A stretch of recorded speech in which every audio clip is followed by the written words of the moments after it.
Okay.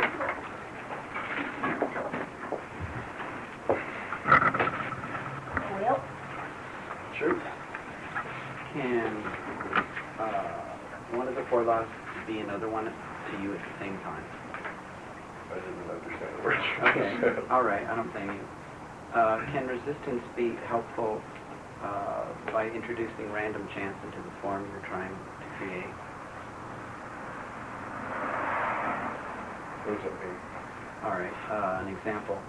I wanted to shoot on a cloudy, overcast day for the special picture. And I got the girl together, the makeup artist, got everything together, and the morning started off real foggy, which is what I wanted, but by the time we were ready to shoot, the sun had come out, and I was stuck with it. So I ended up working with it, and I got some really great pictures that way, and to me, I look at the sun coming out and I say, that's resistance, what I'm trying to do. But I worked with it, and I got a picture even better than what I had planned on. Okay. So, resistance... That's not uncommon.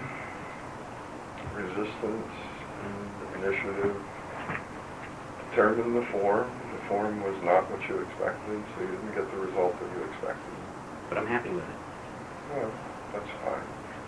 It really doesn't make any difference whether you're happy with it or not. The 4 forces act, whether you're pleased by them or not. Well, I don't think that the universe sits around wondering whether or not you're going to be happy about what it does. I agree with you. The point is real simple. Initiative and resistance together determine the form. Those 3 together determine the result.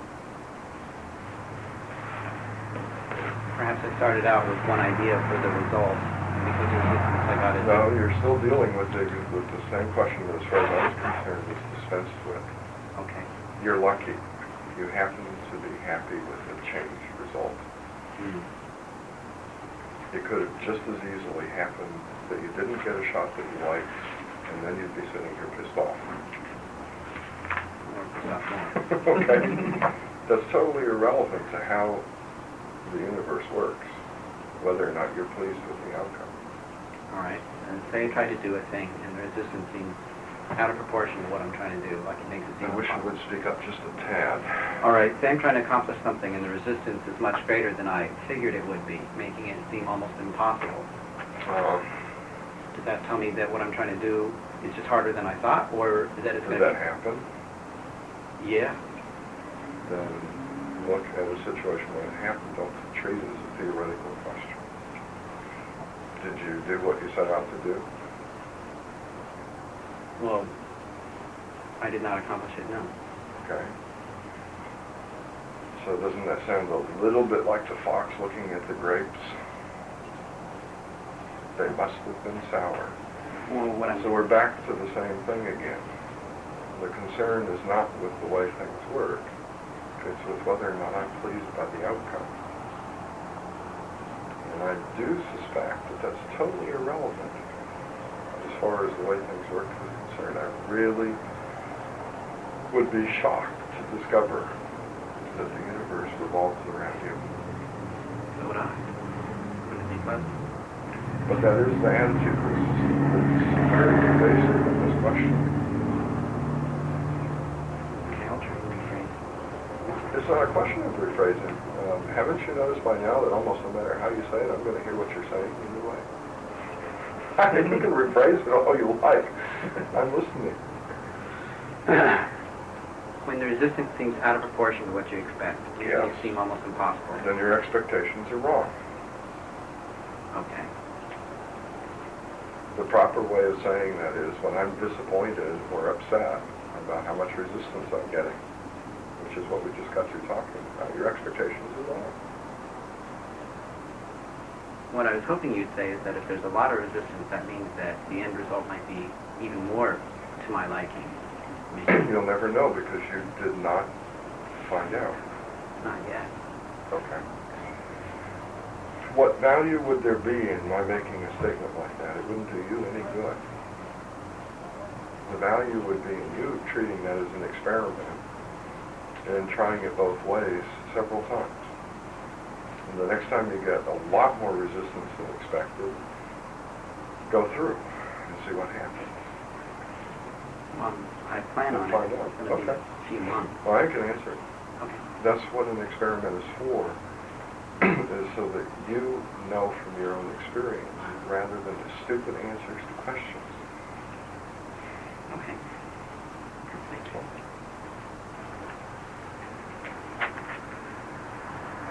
Anything else anybody wants to talk about? Whether you do or not, I'd like to get some feedback for what you've been doing. Yes, ma'am. When I looked at resistance, almost every case that I found, the thing that I was feeling about and wishing it would go away was part and parcel of something that I had invited to be there, and would be really sad if it went away. It was all, well, like a person. Like, So you invited someone to be there, and then they turned out to be resistance to something you were doing, and you wish they would go away? well, like, I I don't think I get the scenario. It's going over my head. Can you give me an example? I just don't understand. I didn't mean to hurt your feelings. I just didn't understand. I make fun of everything. It's one of the things I do. Okay. So what else was seen working with this idea? There wasn't one time when I initiated something where there wasn't resistance in one form or another, and there wasn't one thing that got created that I didn't see all four forces in that creation.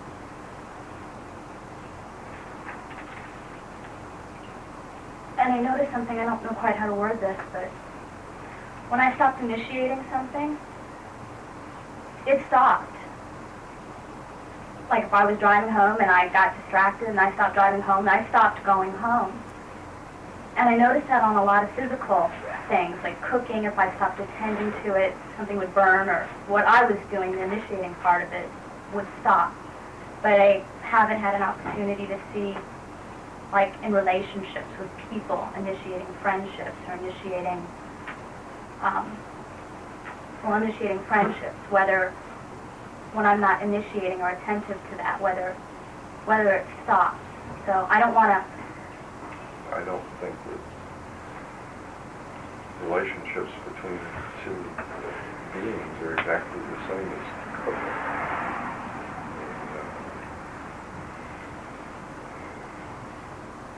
I think the other person does have a certain ability to initiate on their own, which usually food doesn't do. Haven't too often had food fall out of the pan while I was trying to cook it. I don't know if there's a relationship there. I mean, I don't quite understand why you're drawing a comparison between so incredibly dissimilar things. I'm sure there's some relationship there, but I don't think it's quite as direct as you might like to see. Okay. Well, a specific example that I was considering was if I call somebody a few times and I don't hear from them, then I stop calling. And so sometimes nothing happens, and then sometimes they call me back. And I was wondering, well, if I stop calling... You're looking for cause and effect again, aren't you? Yeah, I am. And yet you just got through saying that you've never seen anything happen that doesn't have four forces. Right. Where is this desired cause and effect coming from?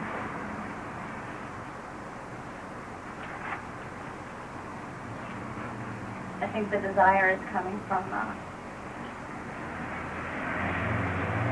wanting some kind of security in the outcome.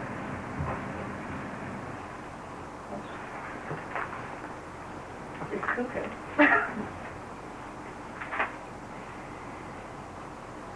Do those words make sense to you? Not when they just came out of the mouth. Could you try saying it in a way that actually means something?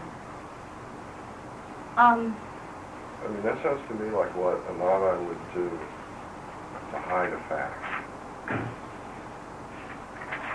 Close but no cigar. It says it in such a way that means absolutely absolutely nothing. Okay.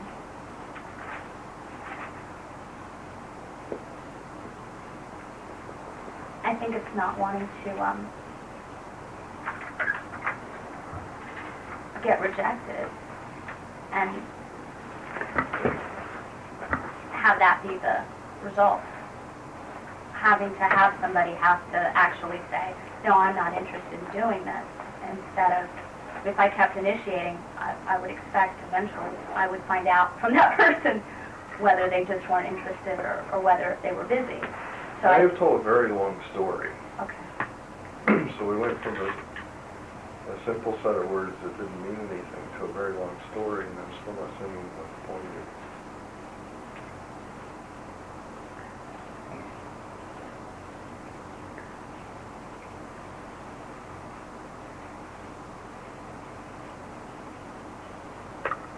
Well, I guess the point is in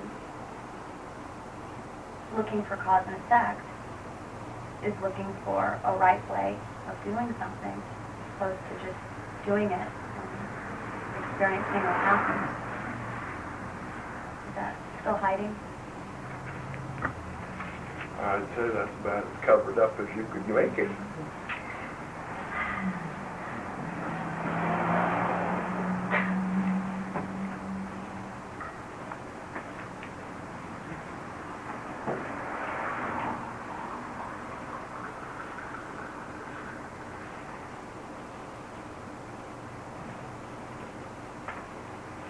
And the question was, what's the desire in wanting cause and effect or looking at things?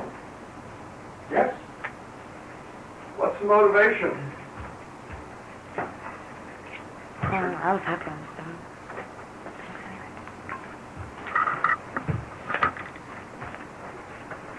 done. To escape pain. To escape being wrong.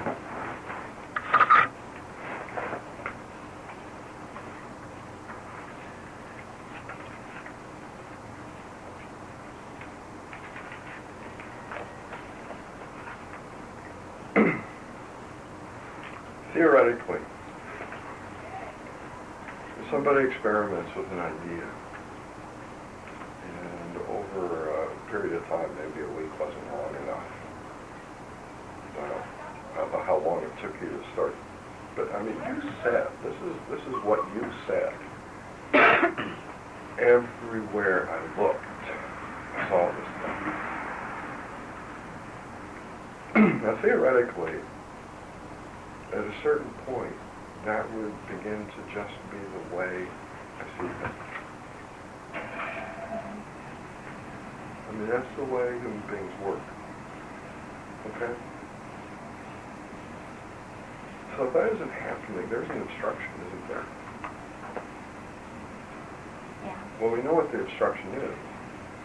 I don't want to see it this way. It's very clear. I am intentionally keeping myself from changing the way I see things because I don't want to see it this way. Okay. Why? What would motivate you to say, I spent all this time seeing something? It's very clear to me this is the way it is, and I don't want it to be this way. Well, if it was that way, then I'd be responsible. And if it's not that way, then I guess I believe that I'm not responsible.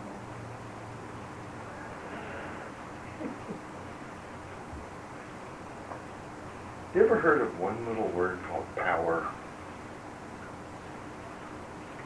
You can't control the full four forces right now because you don't understand them. Rather than make efforts at understanding them, you've decided to believe in a lie because it gives you power, which turns out to be a lie on top of it. It doesn't give you any power believing in cause and effect, does it? No. Except that you will not be honest about your own motivation. The last thing in the world that Mindy would ever fuss up to is wanting power, isn't that right? The control. It's a shame, because it's there. I wonder how many things in the life not seeing that is being obstructed. by refusal to look at everything that's in self, how many things are being obstructed because I just won't see that thing itself that's too disturbing? Look at all the things in that life that are not working out quite the way you would like them to. What if a majority of them are being obstructed by an urge to power that is not being seen? Is that the way you'd like to continue living your life? No. Don't you think it would be a little bit better to just go ahead and be honest and say, I want power?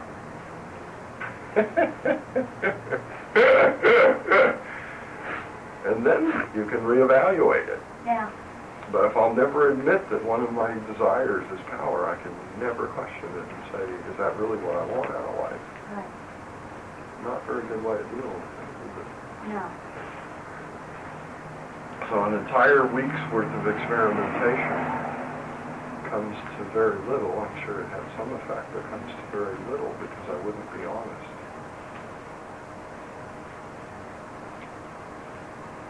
It's not a very efficient way of working at things.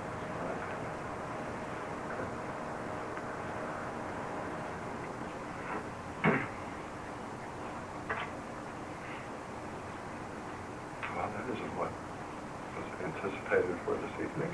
It was interesting. What else? What else have we seen?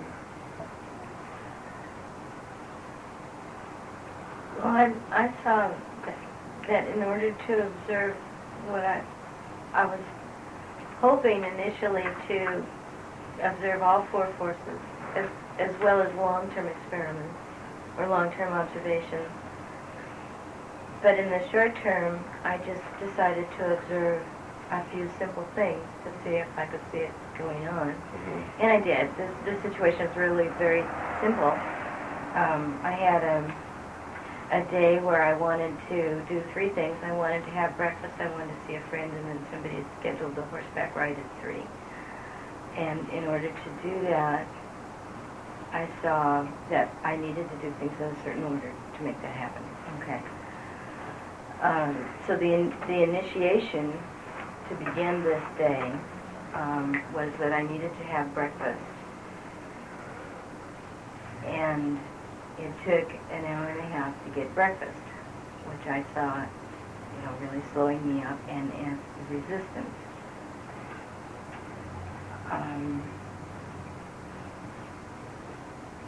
Nevertheless, I tried not to be angry about that or pretend that I wasn't, but I was. And the form happened because even though I was slowed up there, I was able to do all three things. So the form worked. But the result was that I had indigestion.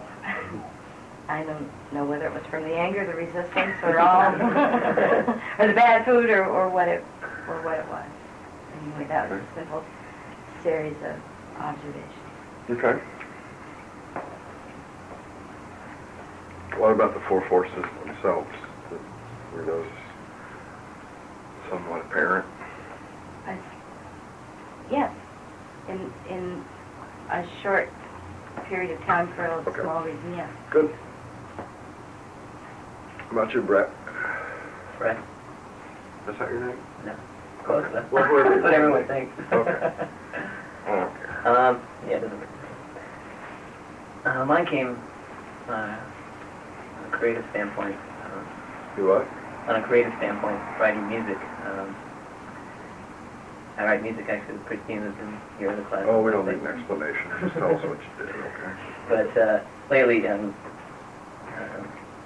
last 2 months, it seems like it's been hard to complete a song. Okay.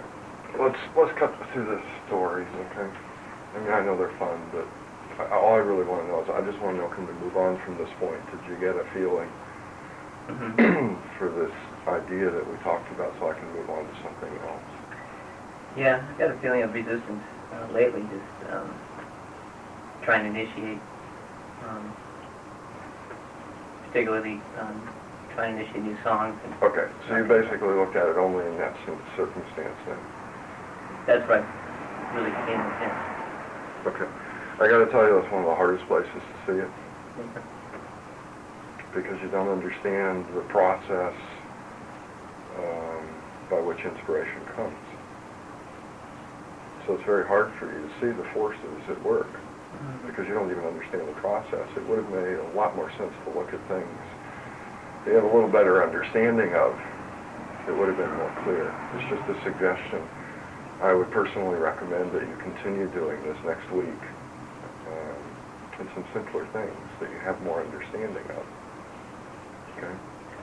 And there are not very many people who understand the process of inspiration, what you call creativity, which isn't necessarily creative, but I would call it inspiration, maybe. Okay. Okay. Anything else anybody wants to? Yeah, I noticed a relationship between how much I was valuing what I was initiating and how easily distracted I was by the resistance that came up. Okay.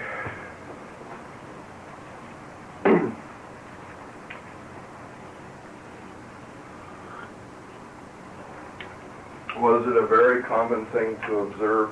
I mean, we've got it from 3 people so far, that there is a lot of emotional reaction to the resistance that comes along. Okay. Did you notice that? You're one of the people who said it. Now you're saying no? No, I'm saying, yeah, sometimes. Oh, I see. You move your head like this to say yes. That was sometimes. Interesting. Sorry. Sometimes. I didn't say all the time.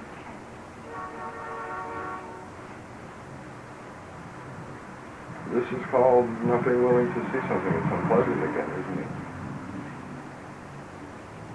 It's not worth it. It's really not worth it. But at any rate, that's something that we mentioned once, that maybe you can see through your own experience. There is a lot of an emotional reaction to resistance, isn't that right? Yes. I think if you look through the things that you use to see the 4 forces, perhaps that can be seen. Is that correct? Yeah.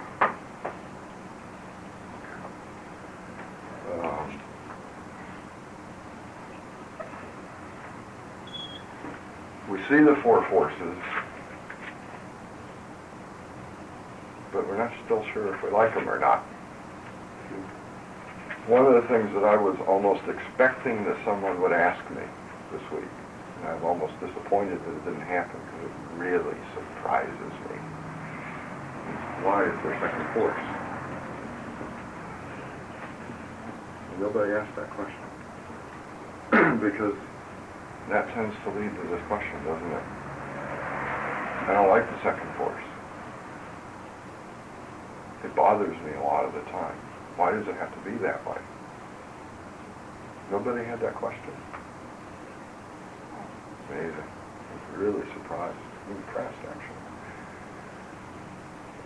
Not that it's a valid question. I'm just surprised that it didn't come up, because I did expect that there'd be a lot of emotional response or reaction to second force once I start seeing it. And the whole point of this little exercise of seeing this is to realize this is just the way it is. That's the way the universe was made. And this is an incredible waste of time. Getting kicked off because breakfast took too long was a waste of time, wasn't it? Yeah. It was a part of the game. The only thing that happened was you got indigestion and don't know what to blame it on for some odd reason. Of course, eating in that frame of mind probably had nothing to do with it. I mean, I certainly know that if I was sitting there anxious and disturbed and upset and ate food, that I would feel great. So I don't know what your problem is. Okay. Like the indigestion is a big surprise. Okay. It's just the way things are. That's exactly what we did this experiment for, to say, you know what, I've been wrong all my life. I thought there was a thing called cause and effect. There is not. Don't work that way. And that the thing that was said about understanding these four forces, okay, that I do something expecting something to happen, something comes along and stops me, that creates a form, and I use the form to create the result. And all I've ever seen are these two. And the only thing that I've ever done with this was hated it. Built up resentments against it. Gotten afraid of it. Been angry about it. But if I see that this is just the way it is, I can begin to see that all of my reaction to this is a complete waste of time. In fact, we went so far last week as to say that every time I react to second force, it destroys me. And one person said how it destroyed them in that particular circumstance. They were able to adapt to it, so they didn't die. But they did experience some damage, simply because they looked at second force and said, I don't like it. Okay? Now that's what I'd like to look at next. There's this incredibly wasteful thing that we do called having a reaction to second force. Second force is necessary. We can go on and on and on and on telling stories that explain that, but it just happens to be the way it is. I don't know why. I have a nice story that explains it as far as I'm concerned, okay? But I don't know that that's the why answer. I mean, I think I told you, I'll tell you again real briefly. But the reason there's not two forces is very simple, as far as I'm concerned. If there were only two, there could be no change. Because every time one thing changed, the other would have to change precisely to compensate and keep things somewhat in balance. And anything that is not in balance is destroyed. Now see, that doesn't answer why, because then you have to look at that story and say, well, why do things that get out of balance get destroyed? I don't know. But I do know that that's the way it is. When something gets out of balance, it has to do something to move back towards balance, or it will be destroyed. Right? That's just the way it is. And that would be very tough to do with two forces. Every time one thing decided to change, the other force would have to change exactly as much as that one did to compensate. And since everything is in relationship to everything else, that change in that one force would put the next thing that's in relationship out of whack, and that thing would have to change exactly enough to compensate. It would be a hard way to run a universe, wouldn't it? This is pretty easy. With this setup, one thing changes. I got three options about what I do about it, don't I? If I move this weight, I can move the board or the pivot or the other way, any of the three, and put it back into balance. Isn't that right? I have options. I could move all three of the rest of them. Now when we put this into relationships, so you got tons of these four forces all in relationship, because remember, one of the things that we said that apparently was not looked at very much, which is understandable, there was enough just to see this, is the fact how these four forces interrelate, and one force in one set of relationships becomes another force in another set of relationships. So the very same thing is an entirely different force depending on which creation is going on, which object you're looking at. So that means if I move this, it doesn't just affect this thing, whatever it is, it affects something else for which this may be the form or the result. Who knows? So every little thing that changes sets off this whole chain reaction throughout the entire universe. Every time I breathe, I put the universe out of balance. And it has to work like hell to move back towards balance again. If there were only two forces in every action, That would be a really hard thing to do, wouldn't it? There'd have to be this very precise motion to compensate for that one little thing. Philip decided to breathe today. Okay? But using this system, it can have a number of ways of compensating, and since all these forces are interrelated with other forces and other things, they can all mesh together very well and make little minute adjustments to keep things in balance. It works. Like I said, it doesn't really answer why. It just brings up another why question. Why do things that are out of balance get damaged? I don't know. I can describe it, but I don't know why it is that way. I just know that's the way it is, okay? Things are always in motion towards balance, so they don't get destroyed. Two forces would make that almost impossible.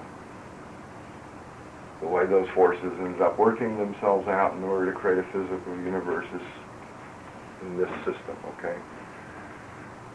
I do something, something comes along, another force that stops me dead in my tracks. We now have an interesting impasse. Those two forces working together create a third thing. I can see the logic, but I can't tell you why it had to be that way. Okay? But I can see the incredible logic in these two forces just sitting there and doing nothing, and out of that creating a new force, because they're not really doing nothing. They're working very hard at stopping each other. I mean, that's such a well-known thing that we've developed an entire method of exercise out of that, haven't we? That's exactly right. Where you appear to be doing absolutely nothing, and yet your muscles grow. Because you are doing something. You're creating your own first and second force, and you get a form. It wasn't there before. So I can see the logic of it. I just can't tell you why. It's just the way it is. But because of this emotional reaction, even seeing it, I have trouble allowing it to change the way I look at this. I don't like it. Now, one person here said, I want to. I really want to. But I don't. And I'd really like to see some way that I can look at the second force and say, it'll always work out great. And yet I don't want to go through the experience necessary to see that. Okay? The fact is, it doesn't always work out great, to answer your question. It only does it if you use intelligence. And that's something very few people are willing to do. They want magic. They don't want intelligence. That's tough work. Okay? So I think we can continue to do this for a bit longer because of that one simple thing, that even though it's been seen to some degree, it still hasn't done what we talked about last week, where this becomes so clear to me that I just take it into account the same way I do gravity, which is another force that I live with every day of my life. Well, I live with this every day of my life as well. One day I would like to just take this into account in the way I see things, the same way I do gravity. I expect that when I drop something, it will fall. I don't sit and wonder if it's going to fall. In fact, I will be quite surprised if it doesn't. Unless, of course, I have some kind of experience that says that certain objects don't. Isn't that right? I wouldn't expect a helium balloon to fall. Okay. I wouldn't expect a hot air balloon to fall unless, of course, it doesn't have enough helium or hot air. You understand? But that's just something that we just take into account all the time. There's a secret.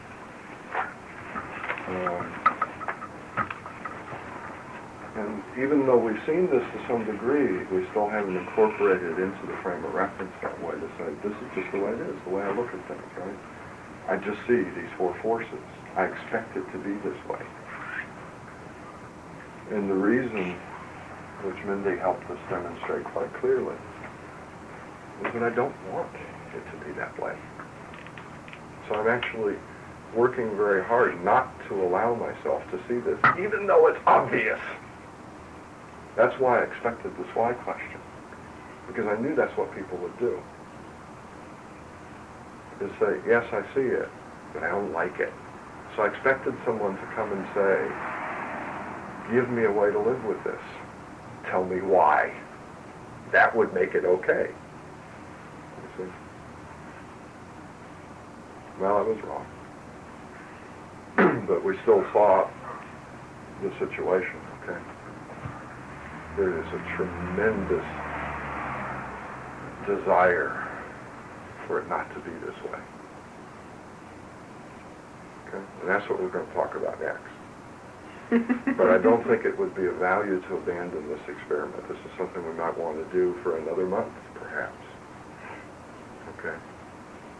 Because as you can see, we still haven't let it into our awareness yet, so that it's just become a force of nature that I just take into account as I go about my business. Okay? Are there any questions or comments? I'd like to go ahead and take a break before we move on.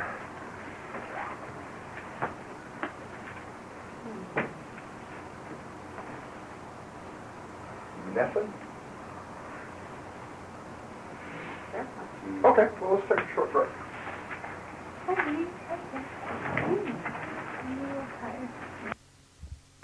Okay.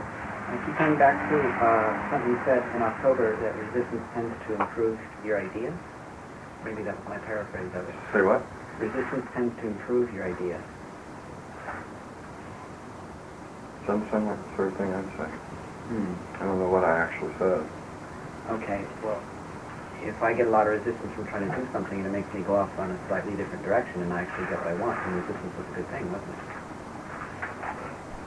Why is resistance a bad thing ever? It makes you want to bang your head in the wall. That's my side of the thing. That's you. That's Exactly, not that's what I resistance. mean. That's my... But that's you. That's not resistance. That means you're a bad thing. Yeah, exactly.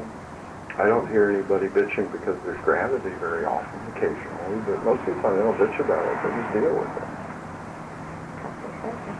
I don't understand why second force is a bad thing. It's just a fact of nature. Well, I'm trying to learn to value it by seeing that maybe it can give me a better result than what I had originally wanted. Well, I value it because It's there. it allows me to do things. I don't have to see that it improves what I'm doing. It's been there all my life. Without resistance, I wouldn't even be here. I can value it just because it's like gravity. There are times when I got to admit that gravity is not my favorite thing in the whole world. Okay? And I've been doing a lot of manual labor or standing for an entire day. I sort of look at gravity and say, yeah. I mean, it has its effects that I don't like, okay? But by the same token, can you imagine life without it? The first step you took, you'd say, bye, planet Earth. Where's you gone? What would bring you back? Hi, moon. Actually,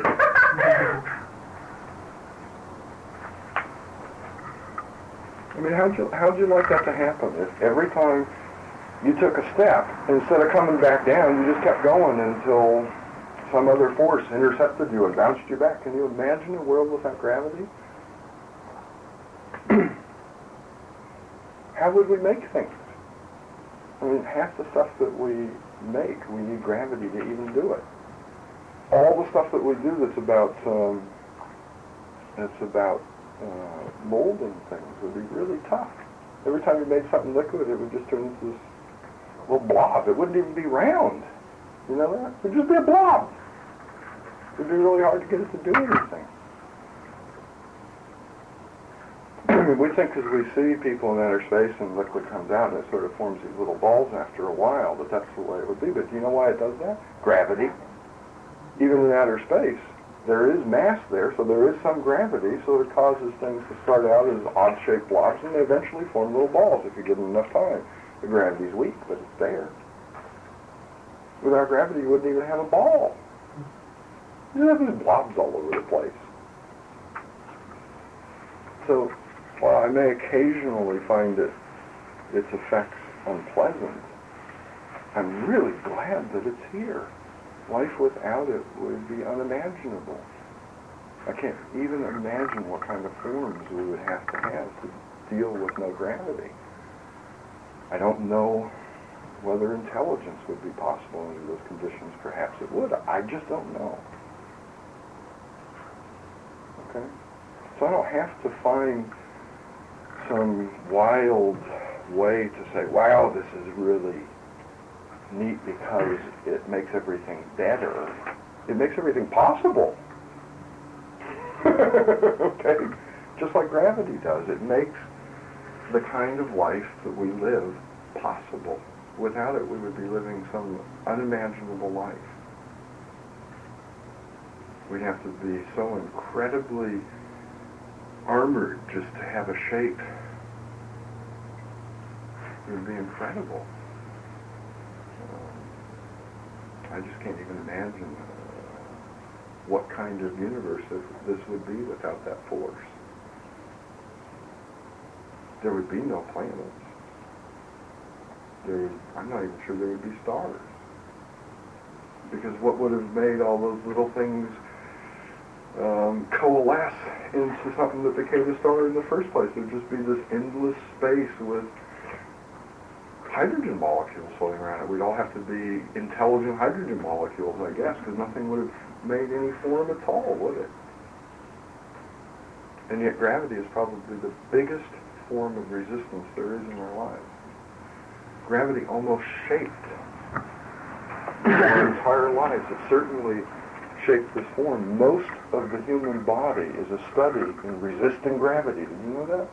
Almost everything in the human body is a big, long story about how do you get this massive protoplasm to resist the force of gravity so it has mobility in a very peculiar way, where it has two appendages to move on and two other appendages that can do anything it wants with. I mean, it's an incredible study in dealing with gravity. And gravity, for the most part, is a force called second force, isn't it? It's one of the biggest forms of second force that we all deal with every moment. And I think it's the most wonderful thing there is. Even in those moments when the legs say, or the muscles say, I've had it. Stop! Let me clean things up before you do this again. I'm so glad gravity's there. So I don't have to do this intellectual exercise of saying it's an improvement, because it's just the way it is. It's what makes things possible. Okay. That intellectual exercise is a very clear demonstration of just what we got through talking about. I have an emotional reaction to the fact of second force, and yet it is a fact, and I don't like it. And I've got to find some way of dealing with it. So I know I'll trick myself into believing that it's really, really great. But it won't work. It is just a trick. It's just adding one more odd way of looking at things into this jumbled mess of odd way of looking at things that is the human consciousness.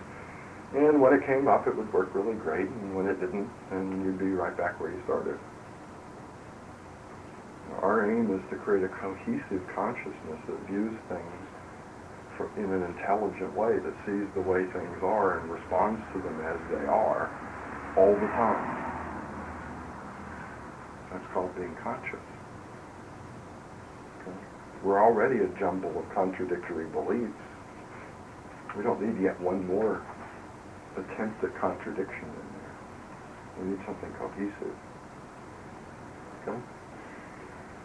Anything else? Sometimes when you would do something that, how do I phrase it? Sometimes the resistance seems so great that you leave it if that's what it's supposed to do.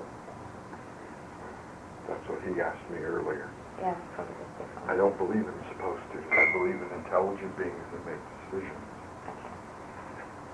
I have never seen that there is some little guy who spies on me all the time and offers odd suggestions and says, oh, Phil, I wouldn't do that if I were you. Okay? About the only thing that the fellow that I'm sharing this experience with does is puts little signals in the body that say I'm damaging it. Other than that, this life is up to me.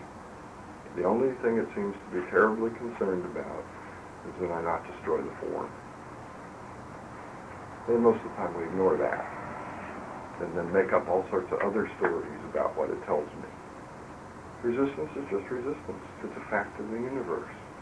If you get upset about it and make stories up that it wasn't supposed to be, that's just you getting upset and making up stories. It is an impersonal force, just like gravity. So if you're a good person, gravity is lighter. And if you're really bad, then gravity just pulls you down. It's an impersonal force. It works on everybody equal, okay? It doesn't pick certain people and say, I'm going to work different for you now. It's called passive resistance, okay? It's not active.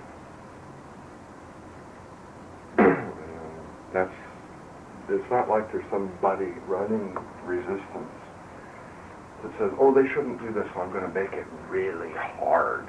It's just hard. And you gave up too soon. And so we have to tell a pretty story to make it okay. That I hated the resistance so much that I gave up too soon.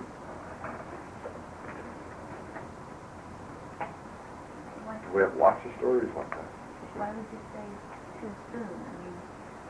I mean, that's kind of a judgment about why you were supposed to continue on with the thing. No, I wanted to. It doesn't matter. Yeah. I gave up too soon to get what I wanted. That's the end of the thing. Not because I was supposed to. But you can't always have what you want. Why not? Because that's the story they tell you, so you'll be a nice little cog in the machine. Who says? I have anything I damn well please. Anything I want. What an oppressive idea that is, right? Into our machine, you can't have everything you want, so take what you can get. Good way to brainwash Do you have time people, to have isn't it? everything you want, though? What's that? Do you have time to do anything you want in your lifetime, now? I got as long as I care to create. That's my decision. The human body is designed to live 1,000 years. I can't help it that you destroy it in 1/10 of that lifespan. Well, actually, 8/10 of that lifespan. That's up to you. That's another lovely story to tell the people. What's it got to do with reality? We're getting way off into philosophy here, but the point is real simple. We don't like this idea. And we're going to come up with every story we can find to not deal with this. That's the way it is. So you're saying you can have anything you want. All you have to do is overcome the resistance? You don't overcome the resistance. The resistance is part of creating it. The resistance is one of the forces that creates it. Okay. But so in essence, you're saying you can have anything you want. Not in essence. I'm saying you can have anything you want. There's only one thing that human beings can't have. Unfortunately, it's the only thing they want. And that's why we tell ourselves that story. Once you find out the one thing you can't have, you discover that everything else is possible. Would you hand that lady a coaster, please?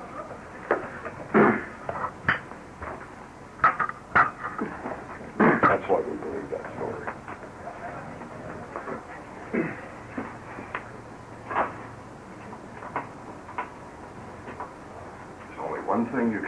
have because life on planet Earth was designed to make it impossible. Okay? No way you can do it.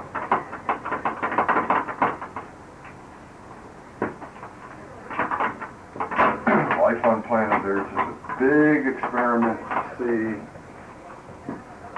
if disturbing the hell out of people gets them to be conscious. And the only thing you want is to never be disturbed again. Well, you came to the wrong place, okay? Maybe there's another planet somewhere out there that I know nothing about where disturbance never happened. You should have gone there. And you were just suckered in by those brochures, you know. Told you what a lovely garden spot this was. You know, I mean, you couldn't get volunteers to come here if they told you the truth. Now, could you? So they gave you a lovely little brochure and said how great it was here. Everybody just knows about that other place, I guess, I'd never known about.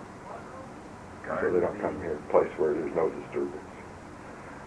But that's what this is, a big experiment in seeing if disturbing the hell out of people all the time will get them to be conscious, to find a way to deal with the disturbance. So that's the only thing you can't do.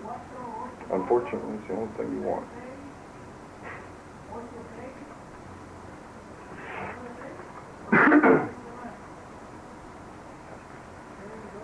So let's go back to the four little things that we're taking a look at. We started out by saying, this first one has two parts, so I guess we'll put A and B there, okay. The creation is not finished. Unfortunately, we believe it is. What that means we will deal with another time. I'm not ready to go into that. I don't think anybody understands what I was talking about. I'm just pointing it out. You can deal with it as you like at this point in time. The other one is that we do not understand the forces of creation.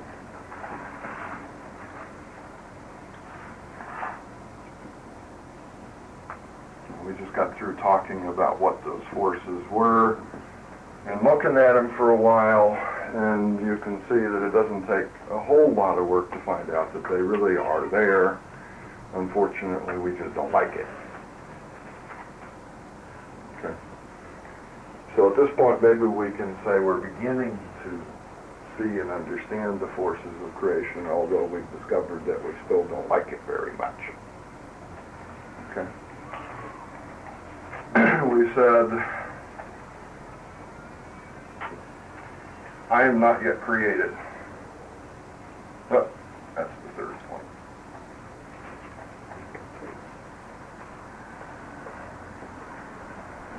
Sorry. Number 2 is I am incompleteness. That's the one I want to look at a bit today. See if we can get a sense of this. Okay. The third one is I am not yet created. We'll get to that in a while. And the last one is that mankind is not yet created. That for a period of time we're going to just sit and look at these misconceptions that we have about this and see if we can understand what's really going on, and then maybe say, what can I do? But these 4 things are some stuff that people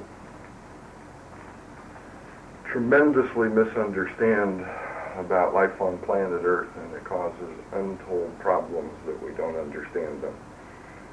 Each of these, we all swear, is not so.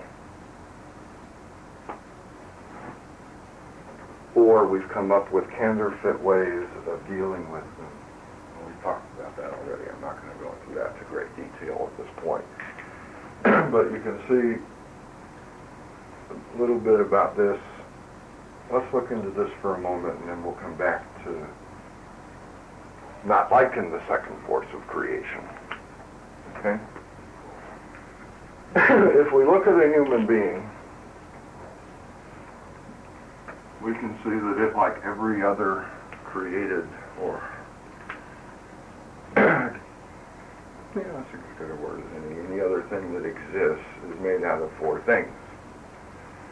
That it has a first force, it has a second force, it has a third force, and it has a fourth force. And the third force is the one that's really obvious to us. It's called the physical body. Isn't that right? That part we all know about. And the fourth force we all know about. That's what around here we call function, or another word for it is just all the stuff that you do. You breathe, you eat, you sleep. You reproduce, or at least pretend like you're going to. You paint pretty pictures, you write songs, all those things. You walk around, you talk, okay? All the stuff that happens inside the form, its function there, and all the stuff that it does in the outer world, its function there.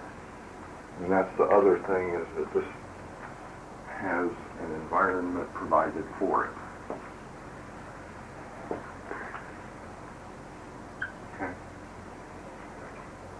And we all do know about the second force, even though we don't know that's what it is. We are aware that it exists.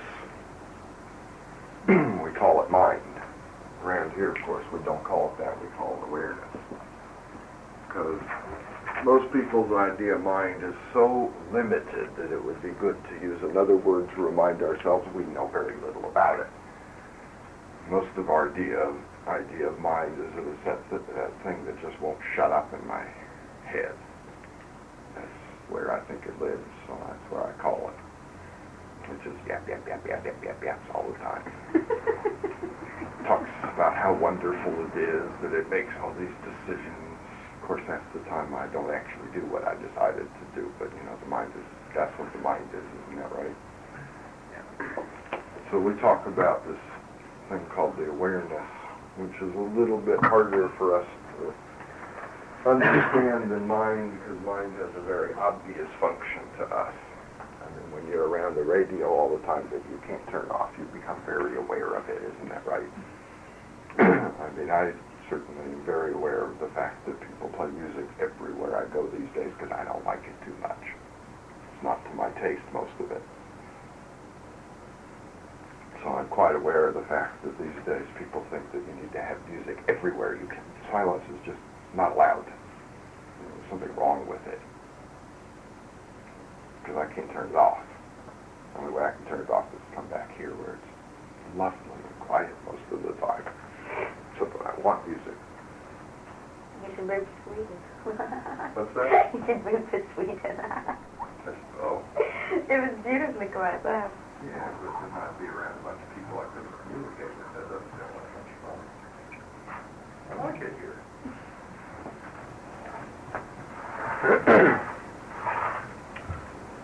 So the awareness is that part of a human being that experiences all of this, okay? And the second force in this little game called the human being. What is first force? Now some of you, of course, have heard this story. But consider it for a moment. Don't just repeat the words. See, in something that exists, there are four forces. Some of us have heard the words for what that other force is that has to be there. But we don't experience it. No wonder we feel incomplete.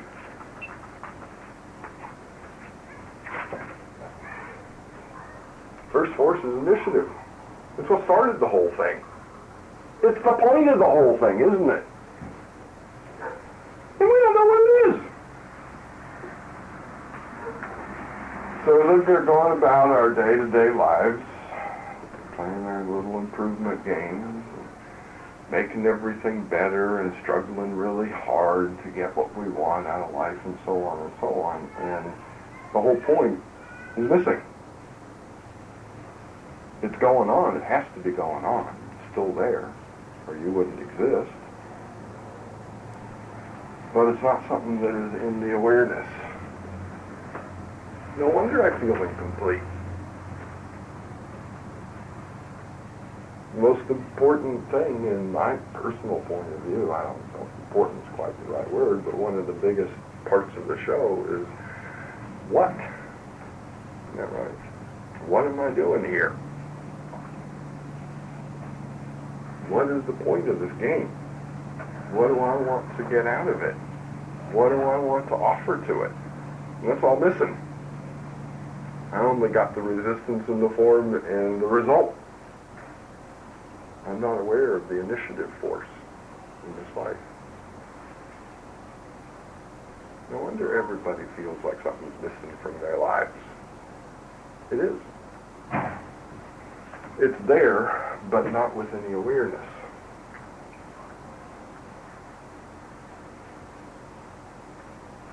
The relationship is all just in function, not something that I experience all the time. It's just part of the way things are. So we tell a story to each other to make this feeling okay, because it's not okay, is it? It's a very unpleasant way to feel that there's something missing. So we tell each other this little story to try and make it okay. And the story goes that it's true, you are incomplete, and that's because you haven't found the right other person. That if you just found them, you would get this wonderful sense of completion. And we make up these pretty words like other half, better half, soulmate. And if only I could find this other person and merge with them, I would be complete. That's why I'm incomplete, you see. I haven't found them yet. Cut their head off after a week. What's that? Must be from Cut their head off after a week. Thank you. Redhead from London. Right, because that is a lovely picture, but it's a lie. And if you go into a relationship believing that lie, you think you found the wrong person, because it doesn't work. There are occasional moments, it's true, when you do feel very, very close to someone. There's no doubt about that. And those occasional moments can sometimes become quite constant. If you understand enough about intimacy to be able to generate it rather than just waiting till it happens by mistake or by circumstances. And it still doesn't complete you. It's a lovely and wonderful thing. Don't misunderstand. I ain't putting it down. I'm just saying it doesn't satisfy this thing that says I'm incomplete. What is missing in my life is this. Not someone else that I feel close to. But we actually make up stories and talk about a merging that can happen between the two people that starts really right. And as we mentioned once before, this is a very easy story to believe because of this odd little thing called sex. Because it is true that under certain circumstances during the sexual act, you do get a sense of being one with the other person, isn't that right? It's rare for most folks. Some people may have never even experienced it, but it does happen. You're not one with them. But it does seem that way. Sometimes you even get confused and forget which body you're in. Isn't that right? You can't tell the difference between whether you're the one doing it or the other one, which is also doing it, but you understand what I mean. I don't even get too crazy. It happens sometimes. So we tell ourselves this story that if only you could make that a constant in your life, which is very, very improbable. See, the fact is that during intense moments of pleasure and also during intense moments of pain, we lose this sense, isn't that right? It's not a very strong thing. It's not overwhelming. It's something that's always sort of there. But when there's a strong sensory distraction, you just sort of forget about it, isn't that right? And then all of a sudden it just kind of comes up and overwhelms you at certain points in your life. But most of the time we forget about it. But it is a nice story, isn't it? If only you could find the right person. You'd never have to feel that again. It sounds really pretty. You know, the difficulty is that you never find that person that makes you feel complete forever. It lasts for a little while because lust is so much fun in the beginning that you get distracted from that sense and say, oh, I finally found it. And then a few weeks or months later, you sort of look at the person and go, you're not exactly what I thought you were. And then you're off looking for it again. Because we bought this thing and turned it into an ideal. And nobody can live up to that ideal. I can't do it. I can't live up to that ideal for someone else. There's no way. For one thing, I'd sort of like to live my own life. I don't mind spending a certain amount of time doing things for somebody else, but I do have certain things I'd kind of like to do myself. And I can't say, yes, I will guarantee you that for the rest of my life, the only thing on my mind will be what you want. Because it'd be a lie. I don't know how I could expect anyone else to do that for me. It's a nice story until you consider it for a while. And then you start looking at the way that we go into relationships. And you start saying, you know what, I bought this story hook, line, and sinker. That's what I expect of you. I expect that you will give me that sense of completion. And that the only thing that will give me that is something that's part of me. With you, what I can get is a lovely sense of closeness and intimacy much of the time. Okay? But I won't get a sense of completion. I may get a lot of satisfaction and a lot of joy out of the relationship, but not that sense of completion. It can't happen that way. That isn't what is missing. I can live perfectly well for the rest of my life without an intimate, romantic, sexual relationship and feel very complete. I would prefer not to.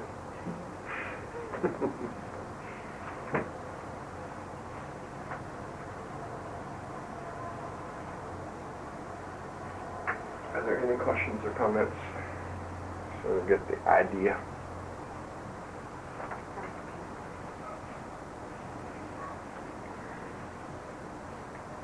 Disturbing though it may be.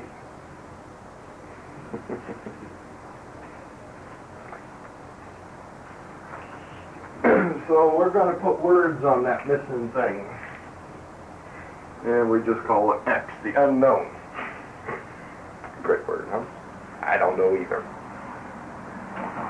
Because people have tremendous ideas about this.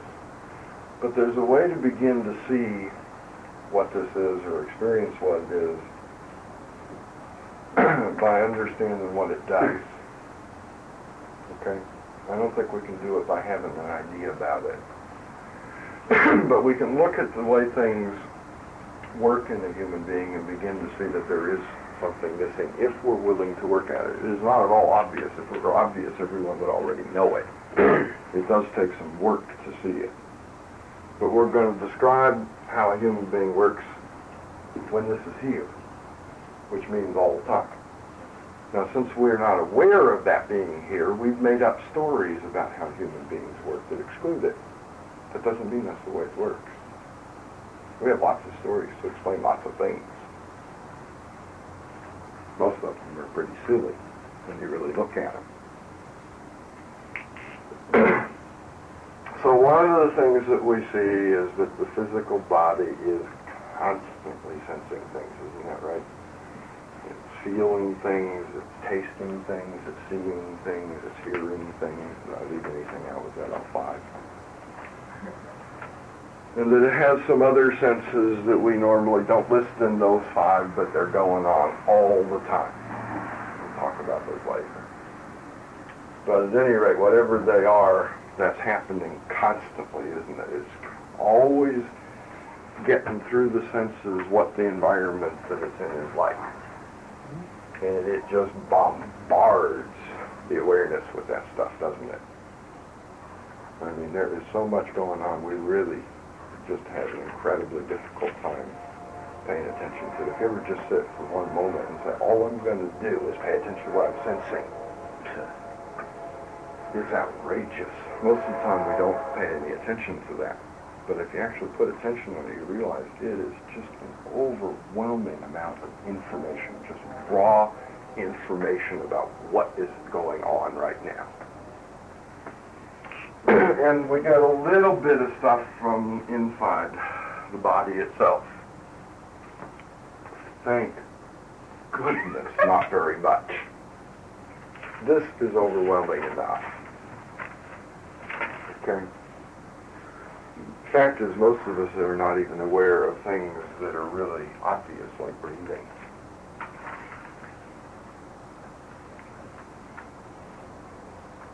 Thank goodness I don't have to be aware of every time the heart beats. Every time a little bit of hormones are released. And so on and so on and so on. It would drive us nuts, wouldn't it? So about all we really get from inside is it's working pretty good, or part of it doesn't work right now. And unfortunately, the way it's designed, then it says part of it ain't working real good right now. It's sometimes even misleading. Because it's designed to give you as little information about the inside as possible. You either have a sense of well-being, which means it's functioning pretty good right now, or some little parts of it start hurting and saying, you know, I think it needs some attention. It's gotten sort of damaged, okay? And that's about it. That's all you get. Which is just fine. This stuff all goes into the awareness, and the awareness has to do some incredible things with it.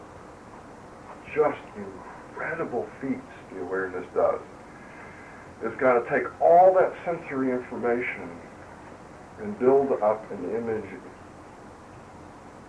immediately of what's going on in the environment. We don't even have a computer that can do this. Did you know that? There's not one computer on this planet that can duplicate that feat. Take that quantity of information and instantaneously relate it to all that is known and all that has been experienced and all that has ever been seen about things, and turn it into an idea so that I have a picture in the mind of what's going on. So that I don't just walk into this room and get this jumble of colors. Instead, I see a number of people sitting around in chairs. That's what the mind does with all this information. Takes it all and turns it into a bunch of symbols in the mind so that I can make sense out of it.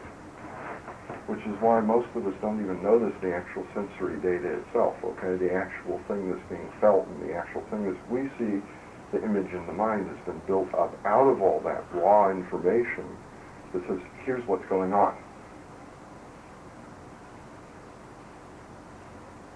Okay?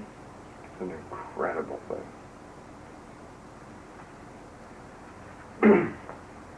And that works because the mind builds up a body of understanding and experience and memories and ideas that's called the frame of reference. That says if you see this particular kind of object under this particular circumstances, most likely this is what it is. So it's constantly comparing that raw sensory information with ideas and saying, this is a pretty good educated guess of what's going on. And this all happens so instantaneously, we're not even aware of it. We just see the concept. Right? You don't walk into a room and you're not aware that there's just a jumble of colors there. You see the objects in the room, unless it's something that is so foreign to your experience that you have to investigate it to find out what it is. Isn't that right? Occasionally you walk into a room and you say, what the hell is that? And you got to look into it a little bit because you never experienced that before, so the mind or the awareness has absolutely no way of shoving it through the frame of reference and coming out with some idea of what it is. So you have to look into it. We haven't even turned it into action yet. It's incredible the way humans work. The next thing that happens is the awareness has to take that image that's been built up and decide if it's accurate or not. I cannot act on it if it's not correct.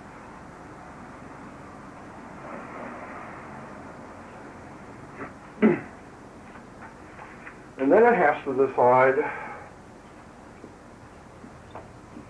what it wants to do with it. We haven't even made a motion yet. So I have to take, now that I have an idea of what's going on, I have to instantaneously say, how likely do you think it is that this idea that I have is correct? And then I have to say, where do you think it's going? I have to make a guess about the probable outcome of this moment. Now, I don't really know, ever. All I can do is from experience say, most likely this is what's going to happen next. This is what usually happens next under these circumstances. And then I say, well, do I like that outcome? It's outrageous, isn't it?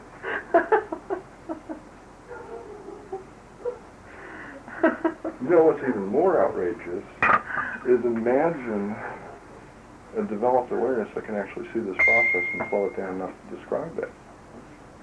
Gives you an interesting concept of the difference between one and the other, doesn't it? Or do I not like this outcome? Probable outcome, because I know for sure. And out of that, I make up some kind of value. If it looks like this experience will be going towards something that I want, then I say, great. If it looks like it doesn't, then I say, I've got to do something to derail this, to get it to go some other direction. So as soon as this is done, that the awareness says, okay, I think this is pretty accurate and I see what I want from it, that information goes off to X. The awareness has now done its job.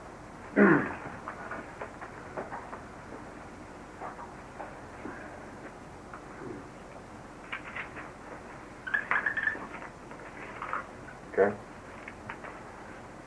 The rest of it goes off to this odd thing that exists somewhere, and we don't know where inside of us. And it's X that actually acts on that information. I can't do it. I have no idea how a body works.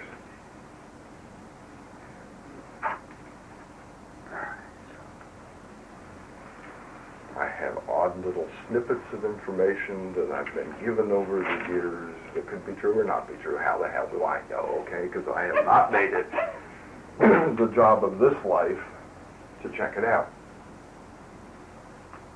There are certain things about the body that I'm personally extremely fascinated with, and I've worked to understand those things very, very well.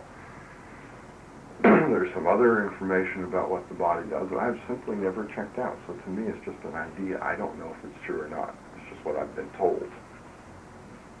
Okay? I certainly can't use it for anything because I have no idea if it's true. Even if it is, I wouldn't know how to use it. Even if somebody could finally say, you know what, I now know exactly how a person walks, which, by the way, nobody does. At least I haven't seen that research yet. I know they've been working on it, but I've never seen anybody ever publish a paper and said, I finally figured it out, because that interests me. I've been watching for it. I haven't seen it yet, which doesn't mean it hasn't happened. But I have been looking for it. It still wouldn't help me walk, would it?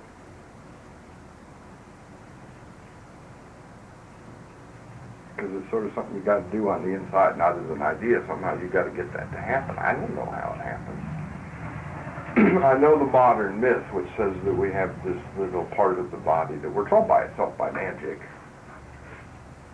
I do know that story. I'm quite well aware of it. I do also know it's simply a myth. It is partly true. Okay? It's part of the explanation. I do know from experience that what actually happens is that this incredible part of ourselves that does understand of all this, that one might call the creator of all things, is hanging out inside this body, and that when the awareness says this is true and valuable, it kicks off a little sequence of things that ends up with that little automatic part finishing the job. Okay. But somehow this thing called X is very much in relationship with the body. There's a sort of feedback going on. And when the awareness says that action is required, then X kicks it off. The body finishes the job. That's true. It does sort of work on automatic after that, but somebody's got to start it. And I sure don't know how to do that. See? It just happens. By magic, as far as I can see. I decide I want to do something, what? I'm doing it. Don't ask me how. Now, one of the things that has been observed about this little relationship here goes this way. Just as this has been observed through intense effort to understand how this little part works, how the information gets off to X in the first place. In other words, what has been discovered about that part of the relationship is that if the awareness declares anything false, X doesn't even know it happened. If the awareness decides that something is accurate as a description of what's going on, but there's no value to it, X doesn't even know it happened. X only knows about what the awareness says is both true and valuable. Everything else it doesn't even know about. It just stays inside the awareness. And everything that the awareness says is true and valuable, X does something. Always takes some sort of action. And what has been seen over many, many, many years of observing X is that X always does what's appropriate.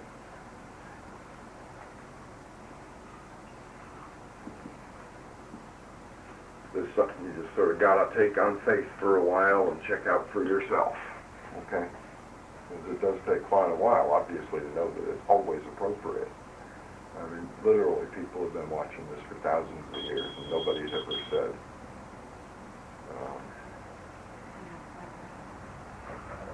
that they've ever seen X do anything inappropriate. Okay? Contradict the awareness. So if the awareness lies, then it does what's appropriate for the lie. It doesn't sit in judgment of this part of itself that says, here's what's true and valuable, and say, no, I'm sorry, you're wrong. Okay? It just doesn't do that. If that were the case, it would be impossible to be insane. Insanity would be impossible on planet Earth. Isn't that right? The awareness would report a lie and say it was valuable, and X would say, and nothing would ever come of it. It would all be trapped inside the awareness, and we'd never even notice that that person was insane, would we? Because they would never act on their delusions. So that part's really clear. X does not tell the awareness it's wrong. Wrong way to say that. It doesn't act as if the awareness were wrong. It does sometimes tell the awareness it's wrong. That's a lie. And you know how it does it? It hurts you. It's the only thing that gets your attention. It provides pain. It's really clear and simple things. Put your hand in fire, X says, I wouldn't do that if I were you. Isn't that right? You can still put your hand in the fire. It won't stop you. But it's going to say, I wouldn't do that if I were you. And if you really insist, it's going to start screaming. I wouldn't do that. Isn't that right? But it won't stop you, will it?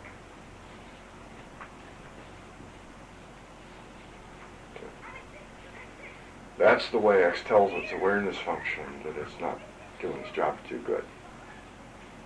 You start hurting. And that's the little thing that's going on here. X works with the body both ways. It knows what's going on inside the body, and it knows how to use the body.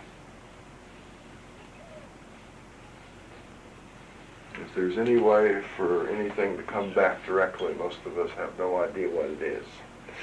Our entire experience is X doing things through the body. I know lots of people like to say they've got other things going on, but yeah.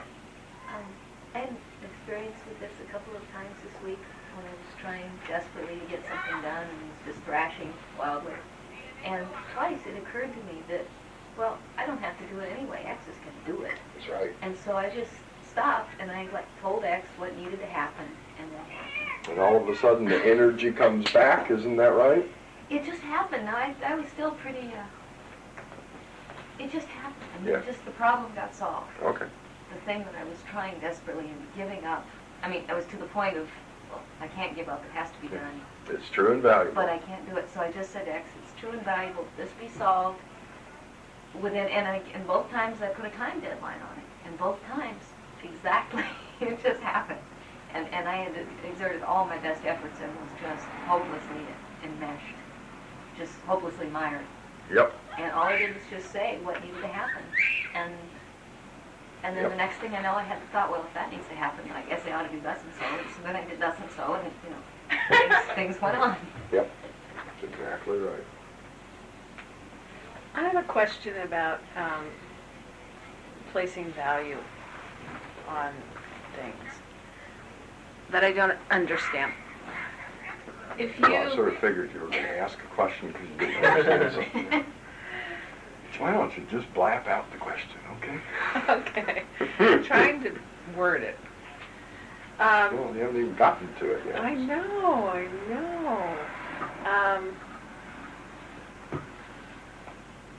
The way that I have understood value as through an experiment, which I don't think is all of it, is to look at things as being good.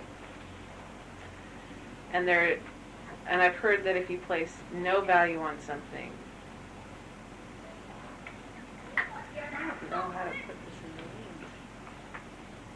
in names, that you're still valuing it to be gotten rid of, and it reports to X, and that it becomes destructive. That's pretty garbled.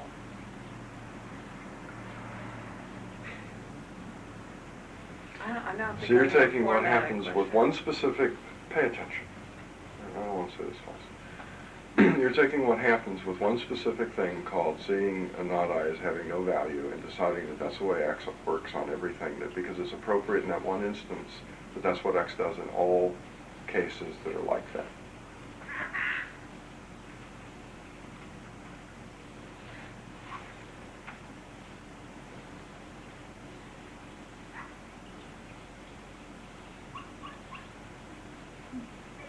Never considered that. What? I never considered that. I know. That's what X does as the appropriate thing in a particular circumstance. Does that mean that that's what X does in every circumstance that you call the same? Or does it mean that maybe X is a little smarter than you and he knows that every situation is different? And he does what's appropriate for that situation. And that you form the conclusion. Thank goodness he hasn't. Okay? Don't do that. Don't come to conclusions about things. You say, in this particular instance, this is what happens. But you don't then go on to conclude that in anything that I declare to be similar, whatever that means, it must be the same. You look and see. You can call that a theory if you like and say, gee, I wonder if, and then go check it out. You're just sitting there programming the robot. And you've come to a conclusion. If you'd like to know, then make it a theory and experiment with it, but don't declare it to be so. That's called doing the work. Okay.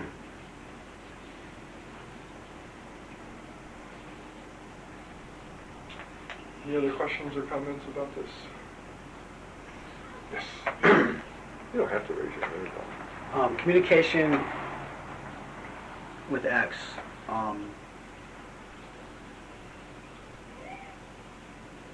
Mostly through thought, usually. It's never through thought. So I guess that's not mostly, is it? Never through Want a thought. demonstration? It's very simple. Move your hand. Okay, now think that you want to put it back. You didn't think about it. You did it. You saw what happened when you thought about it. Absolutely nothing. X does not hear thoughts.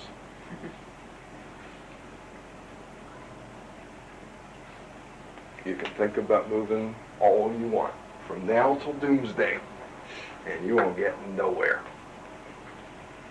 Lucky for him, he doesn't hear thoughts. Be busy. But isn't that thought when you're deciding what's true and valuable? What's that? When you're reporting what's true and valuable, isn't that thoughts? Nope. Otherwise, you could think that your hands are moving, it would move. I'm I sorry. can sit here and think about how valuable and true it would be if the hand moved. It ain't going to move. Not until I actually decide it's true and valuable. And that doesn't necessarily require thought. Reporting is not the same. That is not the purpose of thought. That's just what people use it for. And then they wonder why they're always thinking rationally to this lovely conclusion, then they do something entirely different. Yeah. It's random, but Well, we act on feeling, not thought. Occasionally, thoughts affect feelings. Okay? In fact, a lot of the time. Unfortunately, usually the thoughts generate very unpleasant feelings, I've noticed. And that's what we act on, is the feeling, not the thought. Whatever happens, and there's a well-known thing about this, okay? The moment that this is called a value judgment. The other one is the judgment of whether it's true. I mean, that's the awareness's job, is to judge. We've all heard judge not so much that we think the awareness shouldn't judge, but that's its job. I suppose we could coin a new word for it and call it discriminate. But these days, that word is just as ugly. Most people would rather judge than discriminate, okay? But that is the awareness's job, is to discriminate, okay, between true and false, and what we call good and bad, but I prefer to call valuable, okay? Good and bad are absolutes. Valuable at least admits there might be degrees of value, okay? And when this judgment is made, when the awareness actually comes to that point where it says, okay, I've decided, I don't know if I'm right or not, okay, but I've decided, that generates a feeling. That's how feelings are made. And that feeling is what actually tells X what you've decided, not thoughts. Boy. So by thoughts, you can occasionally hypnotize yourself into deciding for a while that something is true and valuable, and it will generate the feeling. So thoughts do occasionally affect what's done. Most of the time they do not. It only happens when you finally manage to get yourself into such a state of auto-hypnosis that you actually buy the thought for a period of time, and then it stops working after a while because you start thinking it's goofy, you know. you just get distracted. You can't keep yourself hypnotized in one direction. for It's very tough. long. You're It's just very tough. Always being pulled around. That's right. Okay, but when that value judgment is made, I've discriminated between different kinds of value and seen what I choose to see as valuable here. It generates a feeling. So, and that's what X hears, is the feeling. So we're communicating through feeling. Yeah. That's what he's saying. Okay. That's why the modern psychologists say people act on their feelings. Okay. because it is, in essence, true. It's just that they don't understand where the feelings come from. They've decided that they come from past experience, which does not necessarily have to be so. The only reason it's so is because we insist on making the same decisions about true and valuable over and over and over and over again. We're going to go into where that comes from, okay? But it is not necessarily so. I could be here in this moment, seeing that this moment is absolutely unique. It has never happened again, and I'm going to make a brand new decision just for this moment. Okay. I would still be acting on feeling, but by understanding where the feeling comes from, I can see that I can do it in a new way that is not the one that everyone normally does it in. Okay? Feelings come from what I see as valuable. What? So, can you think, if I have a feeling that something's valuable, and I'm not sure if it's true, will I still accept it if once I decided it's valuable? It's got to be true and valuable. Okay. Did it? That's just all there is to it. All right. It's got to be true and valuable. And oddly enough, that does actually happen. It sounds all bizarre. I get a lot of experience. It tends to happen only with people who are doing some kind of inner work, though. I don't think it happens too much. What's that? I missed what it is that tends to happen. That you have a sense of the value of something, but you don't believe it to be true. It happens a lot to workers, because if I tell you something is valuable, then the awareness is no stop. You have the feeling that goes along with that value judgment, but you don't act on it. It's a very unpleasant thing to experience. And then quite often what will happen is you get two entirely different feelings going on in the body at the same time, which is really fucking annoying. One is incredibly unpleasant, the other one's wonderful. So I feel great and I feel miserable all at the same time. Thank goodness that goes away after a while. It's just a stage, okay? It does happen. There's hope. Any other questions or comments? Because I'd like to take a break and do maybe one more thing, discuss and experiment. It's getting kind of late. But I will entertain anything you're interested in. Maybe. Cut it down. That was a little bit too open, wasn't it? Okay, let's take a break. Short, funny story I love food stories. about the difference between thoughts. Okay, any questions, comments? Mudslinging?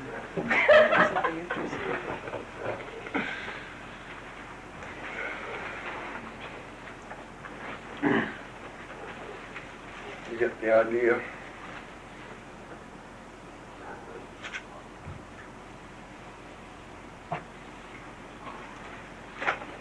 If I take this unknown part of me into account, the part that is creative, the part that is actually intelligent, the awareness has its own intelligence, don't misunderstand me. It is an incredible feat to every second or every moment of every day be guessing the outcome of things, making value judgments, when the fact is I don't know what the outcome is going to be. And if you look at that, that is an incredible feat. It is quite a tribute that X pays to the awareness that it even gives it that job to do, isn't it? Because I never know what the outcome of anything is really going to be. It's always just a guess. Yet that's my job, is to be constantly guessing whether or not this will have an outcome that furthers my purposes, whatever the heck they are. So it has its own intelligence. I'm not trying to put it down. It's just quite apparent that X has a much tremenduser, a much bigger intelligence. Because while the awareness has enough intelligence to discern some idea of what's true and to make very good guesses about the value of this experience, even though it's not finished yet, X always knows what's appropriate. Now that's something I can't claim to know. In fact, much of the time I look at things that X does in response to that decision about true and valuable, and I just say, yuck. Why the heck did I do that? It isn't sometimes until years later that I can look back on it and say, well, I'll be. Now that I see the outcome, I can see that that was the most appropriate thing to do at that time. But I would never have known. And we can see all sorts of incredible things. I suspect some of them are being hinted at earlier in the evening when Laura talked. But sometimes what's appropriate has nothing to do with me. Isn't that about right? That some of the time it happened through the means of other people who were doing what they thought was appropriate, and it happened to get what I wanted done. In this particular case, no, It was it was only okay. 2 cases, and it was me. Yeah, it does happen. The whole universe seems to mobilize itself just to do some simple little thing I want done. I've had that happen a few times in this life, maybe more than a few. I don't know how to get this thing done. I can't see any way for me to do it. And it turns out it wasn't my job anyway, somebody else did it.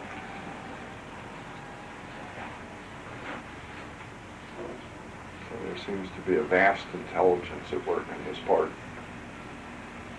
that is pretty much unknown to us and certainly unexperienced. We have lots of rumors about it. People like to talk about it a lot. But we call it X to remind ourselves that no matter what rumors we've heard about it, we really know very little about it.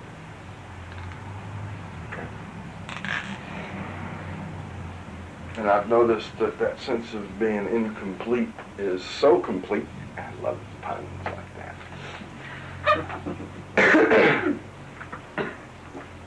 That many of us imagine that X doesn't even live inside of us and think he's some guy that lives way, way out there somewhere. Isn't that right? In fact, there are some people who tell you it's heresy to believe that you can even have an intimate relationship with that, much less say it's part of you.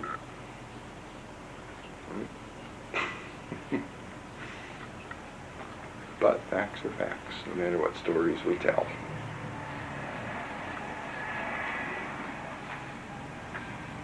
Okay. I think what would be interesting would be to spend some time in this next week, maybe continuing working on seeing the 4 forces. I don't know that we're done with that yet. But also seeing if I can see for myself that this would be completion. Not all the things that I've imagined it would be. Experiencing this part as self. As being a part of self. And just as the body is a part of self, and the awareness is a part of self, and doing things is a part of me, not the whole of me, but it's part of me, that there is another part that I have very little experience of being in relationship with. I can feel in relationship with the body. I can feel a relationship with what I do. But I very rarely get a sense of relationship with this other part of self. Okay. And that might be where completion would come from. I'm not saying that you're going to have it like that. But maybe I can at least see that that might be what this is really about. Not about the stories that we humans have told about it, okay? And I can certainly check out those stories. So, it is true that there are certain things about a romantic relationship that are really quite wonderful. And occasionally it does seem as though something has happened where I feel one with another being. But what if it turns out that that's just a sign that was put here to tell us what we're looking for? It's not the thing itself. That would be as foolish as somebody seeing a sign that there's a restaurant up ahead and then trying to go into the sign to eat. Isn't that right? No. you take the sign for what it is. It says 2 miles from here there's a restaurant in case you're getting hungry, isn't that right? You see signs like that around, don't you? Did you ever try to get into the sign to eat? Or did you just think it was a sign?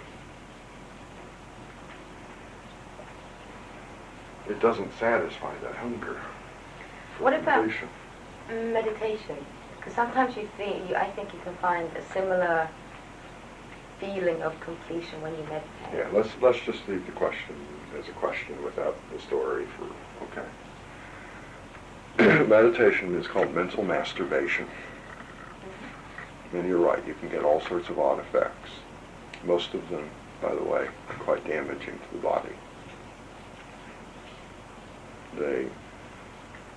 About the only benefit that you can get from it is that it will occasionally release certain chemicals into the body that temporarily take you far enough out of stress that you get the effect of going to sleep, where the body gets cleaned up a little bit while you're still conscious. That's about the only beneficial effect there is. Most of it is finding a way to trigger some interesting hormones into the bloodstream so that you feel really good without actually doing it the proper way, which is to see everything as true and valuable. It's a trick. And it's quite harmful. We really weren't designed to sit and monkey with ourselves so that we could secrete hormones that make you feel good. We were designed to just be that way, not to do it as a trick. We were designed to live that way all the time by seeing everything as valuable. The problem is that we spend most of our time looking at everything and calling it bad, which is very, very hard on a physical body. And tricking yourself into occasionally releasing hormones as if you saw things as valuable actually harms you. You're not using the body the way it was designed any more than you are by thinking things are bad. I know it feels good. I'd rather feel good all the time because I've worked to see life properly. And I don't have to resort to tricks. I can use myself the way I was made to be used. I've seen people literally destroy themselves with meditation. Get to the point where they are a burnt-out vegetable. I've seen it with cancer patients, and it seems to help them. Seeing what? Cancer patients, because they. I know what cancer patients are. Seeing what? That they do meditation to calm their breathing down or something. Because I had a friend that had a lung cut out. They told them to do meditation. They also slow his breathing down. They also expose them to the most deadly substances on planet Earth, knowing fully well that most of them will die from the treatment, because the theory is that you're already mostly dead. So what difference does it make? So what does that prove? I just said it was extremely harmful to the body. It does have a couple beneficial effects. I suppose that if I thought I were going to die in 6 months, I might try something really deadly to see if it worked. That doesn't mean that a person who is not in such dire straits should use it. Are you going to go take chemotherapy? I doubt it. But following your logic, you should. It has great effects sometimes on cancer patients. Yeah, but this person's still alive and hasn't got cancer anymore. So are some people with chemotherapy, if they're damn lucky. It has a tremendously harmful effect on the body, especially when done for a long period of time, just as many drugs do. It's a trick to get you to drug yourself. And like most drugs, it's very harmful to use. I mean, I'm gonna, if you ask me a question, I'll either not answer it or I'll tell you a point of view. I'm not, you can do whatever you like. I always tell people, don't believe anything I say, check it out for yourself. But I'm not real interested in arguing about it. point of view around here is, here are these things called the teaching ideas that have been given man so that he can actually evolve and not stay an animal. And the teaching ideas literally state, and they mean it, there are no ifs, ands, ors, or buts. There's no hedging. It says right now what you are is an animal. Because you have the potential to be more than an animal, you look like a different animal than everyone else. And so you tell yourself stories about what a wonderful being human is. The only thing that's wonderful about being human is you have the potential to be more than an animal. The teaching ideas have been given to us so we can evolve out of that animal state into something else. It requires tremendous effort on our part. It requires tremendous honesty. It requires tremendous integrity and considerable sense of responsibility. And it will not work if you just believe the ideas.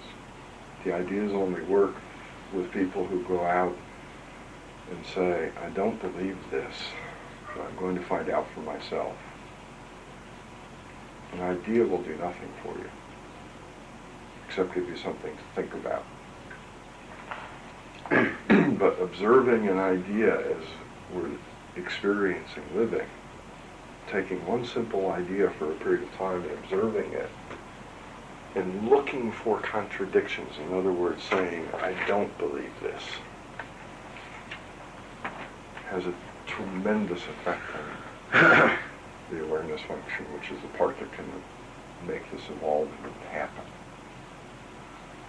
And we talked about that really earlier on in the evening, that one who works with this looking for contradictions and can't find them has something happen. We talked about it because it didn't. We needed to find out why. That's what the teaching says. It's true. If it didn't happen, either the teaching is wrong or there's something else going on that we're not aware of. And that's how we started all this, is looking to see if it could be that there's something else going on we're not aware of. If not, then the teaching has no value and you ought to just walk out of here because you just used it. And one of the things that it says happens didn't happen. So at this point, someone with integrity says, I'm out of here. This don't work. This guy's lying to me. Or they look to see what it is that they're not noticing. What's obstructing that from happening? Either the teaching idea is wrong, or there's something else going on that I'm not aware of. One of the two. I can't think of any other options there may be, but those are the ones that come to mind.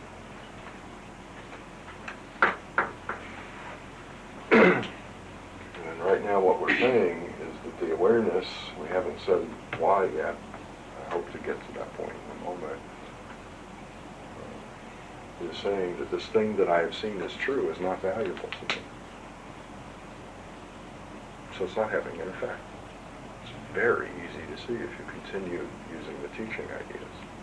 No wonder it didn't work. I kept it all inside the head. I never let it go off to the only being that can do anything about it. No wonder it didn't affect me. The only thing in the universe that can do, I didn't tell it. I kept it all inside myself.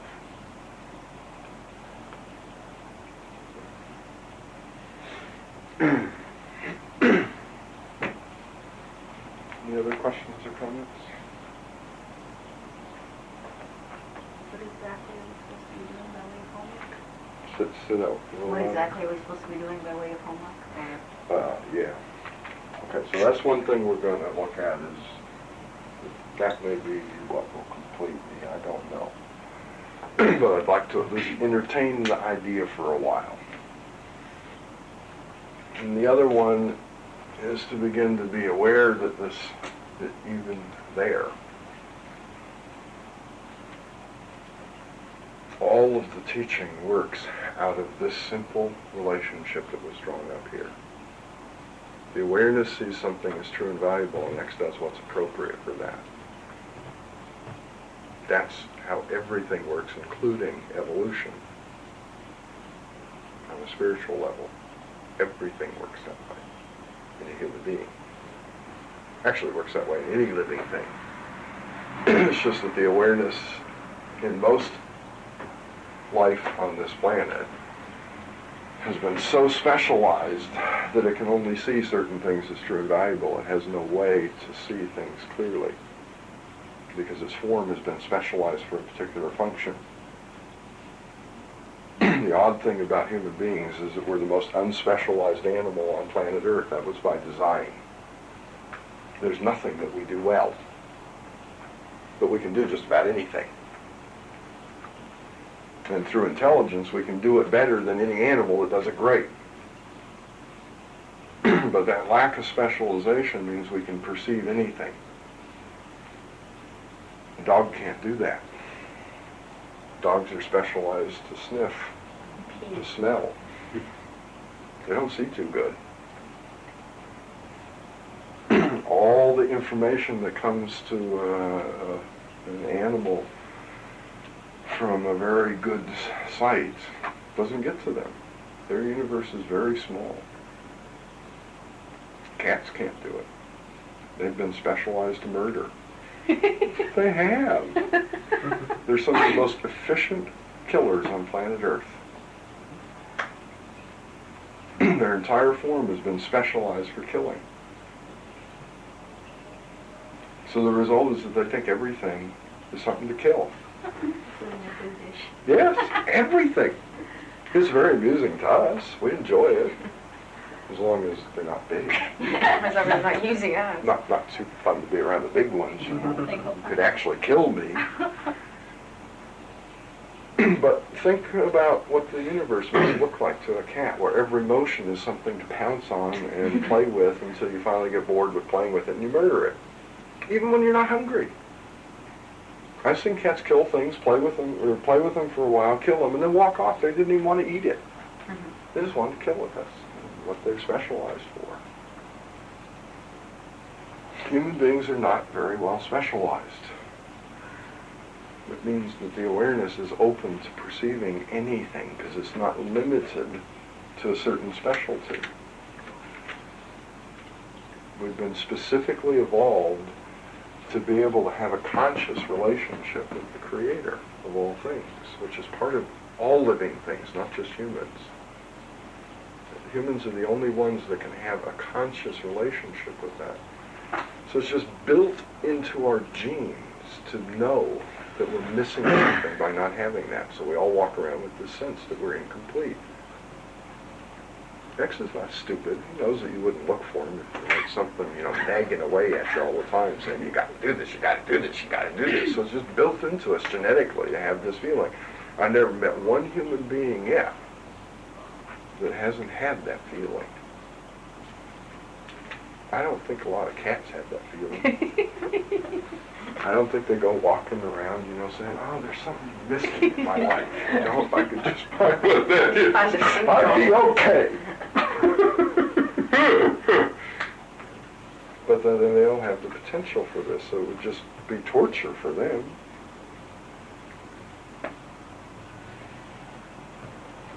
But to have a relationship with something, I gotta sort of see that it's possible. And the only way it's possible is based on this concept, isn't it? That it's a part of me. So of course I can have a relationship with it. I don't need to go to some specialized person who spent years and years and years learning to pray really good or something, It's a part of me.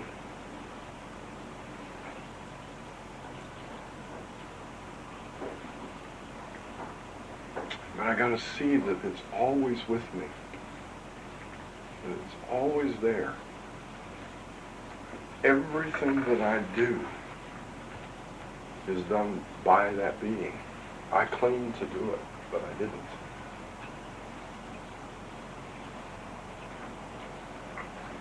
All of the feelings of inadequacy that I have are just funny when you see that.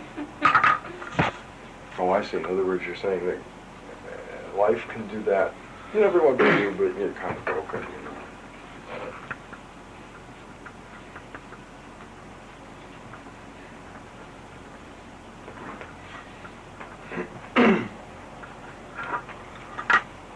we come up with some experiments or some things that we could observe to try to see these two things. Those are the teaching ideas we're sort of concentrating on tonight. The other one, by the way, we'll put that off for just a second. The one thing that I did promise that I would do is say what makes it impossible to see value in resistance, or very difficult at least. Where does that emotional reaction come from? Because we said feelings come from judgment. The judgment is that resistance is bad. And then you have those kind of emotional responses to it, okay? That's where the emotion comes from, is from this value judgment. So I say, well, it may well be that this is the way the universe is made, but I don't like it. The only way that I can make a value judgment is to compare the projected outcome of this moment in probability to what I want, which is called my purpose for living. That's the only way to make that value judgment. If I project the outcome of this experience off into the mythical future that don't exist, and say that it will take me towards my purpose, then I say it's good. I give it a value that says, I want this.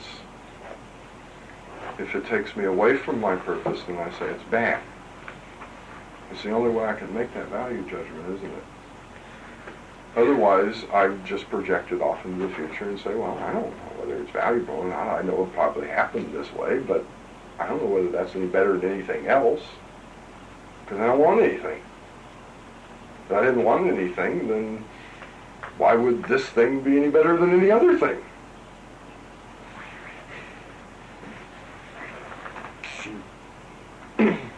So the one other thing that we can see about this human being is that it has a purpose of living. It doesn't know what that is anymore. Whatever that purpose is, it is totally unconscious. The awareness, in other words, is not aware of it, even though it's there. It's working all the time. That's the sad thing about human beings, is the awareness has been split up into a part that we can be aware of and a part that we have no idea what it does. What people call the conscious and the unconscious. Okay? It wasn't designed to be that way. That's just an odd concept humans came up with. I thought, oh, that would be neat. I know, I'll take part of myself, and I'm already ignoring one thing. You know, why not ignore another thing? That'd be fun. It isn't quite that arbitrary, is it? It is a fact. There's a lot of stuff going on inside the awareness that we are simply not aware of. You can be. There's nothing in the awareness that you can't know about. But at any rate, we have a purpose of living that constantly makes the value judgments that we compare things to all the time, and we've forgotten what it is, and yet it's actually very obvious once it's said, and that purpose is to be non-disturbed. I want no disturbance in my life. The one thing that always keeps me going is that one day I will be non-disturbed. I will finally get to the pinnacle of achievement for human beings, and I will be able to say nothing ever bothers me. Whatever you do, I don't care. It won't bother me.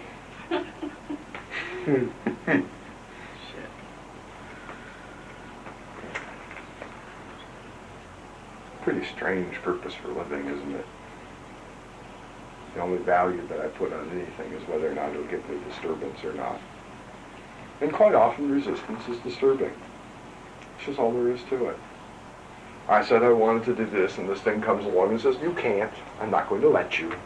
That's what's even worse. I'm not going to let you. Or, I'm going to make it as hard as possible. Ooh, we hate that. It isn't always that way.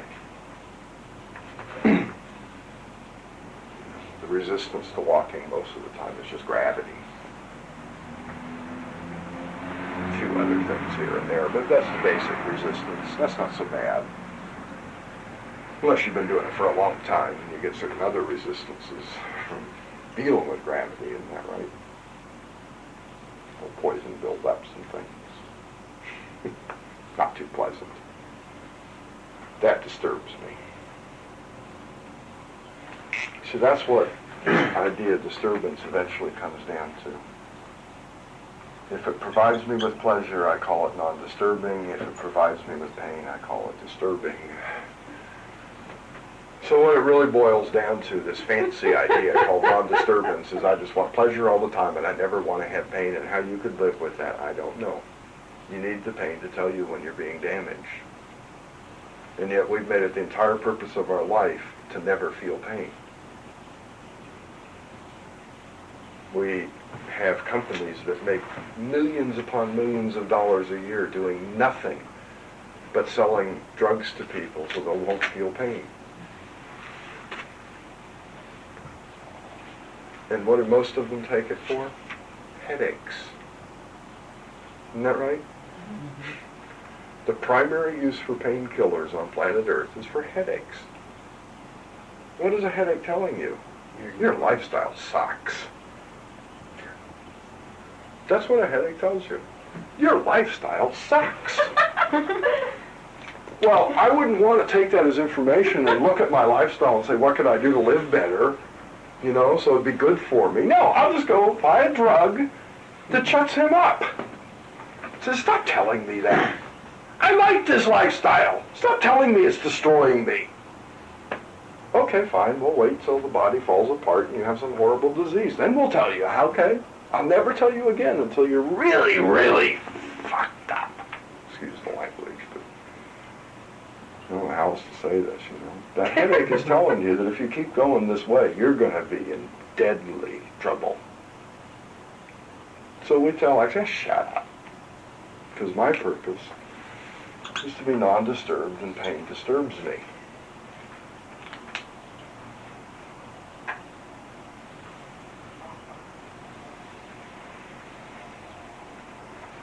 My purpose is to be non-disturbed, and resistance is often disturbing. So even when I see the four forces, it's difficult to put value on them. Now if I am objective about it, instead of the subjective, odd way of looking at things that says everything is about me, the entire universe was created just so I can have pleasure, I would put a lot of value on the four forces because it's the only way I can get anything done. And I really like doing things. I mean, if we didn't have this material, physical universe, it would just be a bunch of little blobs floating around, you know, thinking. I like doing things. I like experiencing all of this, even if sometimes it is unpleasant. I like being here. And the only thing that made it possible is the four forces. The thing that makes it possible for me to go beyond the animal evolution that's guaranteed everybody here and off into a new kind of evolution is the four forces. Everything is done with four forces. If I decide I want to evolve into another kind of living, I need four forces to do it. That means I'm going to say I want to do this and something's going to stop me. Inability to pay attention for more than 2 seconds at a time, that's a good stopper. You sit down and say, okay, I'm going to observe this, and 2 seconds later you forgot what you were even going to observe. That's resistance. Like anything else, you keep initiating, and the attention gets stronger. You can pay attention to things for longer and longer periods of time, just like building up muscles. So value the four forces. Instead of saying, oh, I didn't do it again, you say, good resistance. But I can do it just a little longer this time. I probably grew a little bit more attentive out of that resistance. So that's the way things work.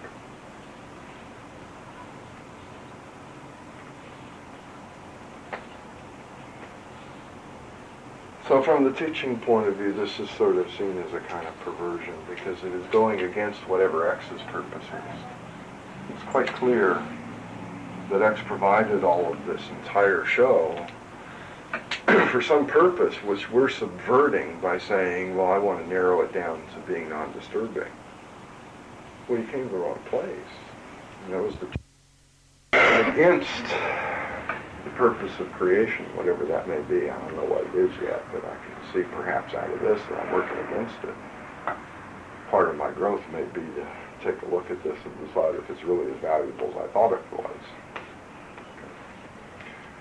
Okay. But let's just start this little idea right now. All right. Can I come up with some way to see this in daily living? To observe something so that I can see whether it's true or it's contradicted by facts. Say, oh, well, that is a job. Take these ideas as they're given and work to see them in actual living. Now, this is something that I think most people could sort of say might be of value. Just as we talked about seeing the four forces as just a force of nature and take them into account the same way we do gravity, I think we could see maybe it might be just as valuable to walk around all the time being aware of this incredible partner in our life. Okay? That it's there, that I can have a relationship with him. Just make yourselves at home. But first they gotta see that it's even there. Isn't that about right?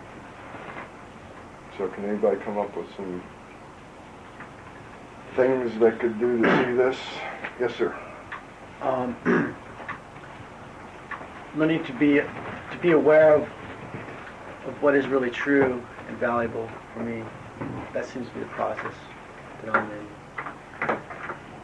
Well, I don't know. Seeing what is truly how, true and valuable. I don't know how we can do that at this point. I think we've got a lot of development as so that's a little, to go.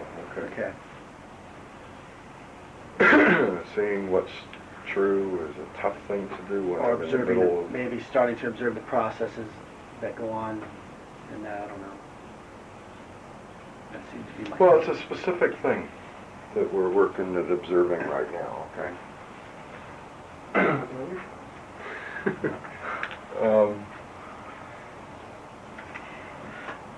The completion might be to experience a part of self that has never been experienced or even seen as real. I have lots of ideas about it, especially folks who've been inundated by religion and 12-step programs. Oh boy, they got ideas about it, right? 12-step tells you there's a higher power. Religion tells you there's a God, okay? And we've been inundated with ideas, but I have no experience. What can I do to begin to see this incredibly invisible thing to me? Well, I'll give you a hint. The only way you can see something that's invisible is by its effects. You don't see the wind, you see the effects of the wind. I can look outside and tell you whether it's windy or not, because there's always something out there that can move in the wind, isn't that right? But I can't see the wind itself. These eyes have been intentionally designed not to see air. Wouldn't that be really annoying if they saw air? You couldn't see anything but air. Isn't that right? So they've been intentionally designed so the wind is invisible. You can only see the wind by its effects, or if it happens to be carrying little particles that you can't see through. So that's how you start, is you start saying, what effects of this invisible thing can I see? So it begins to become real to me. I don't know too many people who would tell me the wind isn't real because they can't see it. Is that right? Would you do that? Come and give me a big argument? Well, there is no such thing as wind, you know. You can't see it. Just like gravity is absolutely real to you, so is the wind. So what effects could I see of this that might begin to get me to understand this is here? Every time you make a decision about what ought to happen, it happens. Yeah. I decide to walk, and sure enough, I do. Yeah. I decide I'm thirsty, and sure enough, I drink something. But the other one is, I got to get over this idea that I did the walking and the drinking. That's the thing that keeps that so hard for us to see. And that means I really need to start understanding and looking at the fact I don't know how to walk. I don't know how to drink. And I certainly don't know how to take that water and turn it into cells. But it happens anyway. I get a little signal from the body that it's hungry, and I tell Lex it's true. And I think it's kind of valuable because I hate being disturbed. And off the body goes, and it gets food, and it trumps it down, and a little while later, it's become living, breathing Philip tissue. Part of it turns into something I don't want, and I get rid of that later. I don't know how to do any of that stuff. So I not only have to see that this part of the relationship is true, that X does what's appropriate for what the awareness says, but that I'm not doing it. The part that makes the decision is not doing it, it's just experiencing it being done as the body does it, senses it, and so of course the awareness gets all that information about the fact that it's being done, and then claims to be doing it. Which is true if we say I is this whole thing, which is fine. There's nothing wrong with that, okay? I am this whole thing. But from the point of view of what we're talking about right now, the part that actually says I, even though I refers to the whole thing, the one force out of these four forces that says I didn't do it. It experienced it being done.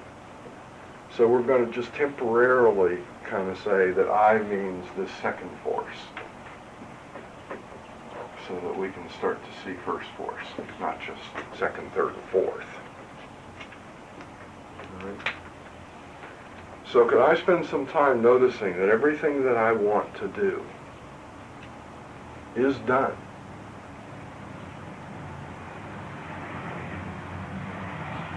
Not necessarily to completion, but it's acted on.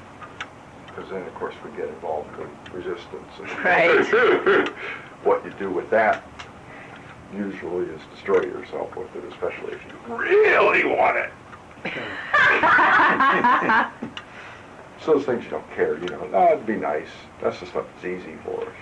When you really want it, something else kicks into play that makes dealing with the resistance very hard. But whatever I want to do, X acts on it. I experience the doing, but I don't do it because I don't know how. And it'll take some attention to start watching how I do things that I really don't know how to do. The hows that I know are not biological. I don't care how well trained I am in biology. I may know something about how it works, but I don't know how to do it. No matter how much knowledge I have about a liver cell, I don't know how to make that liver cell do its job.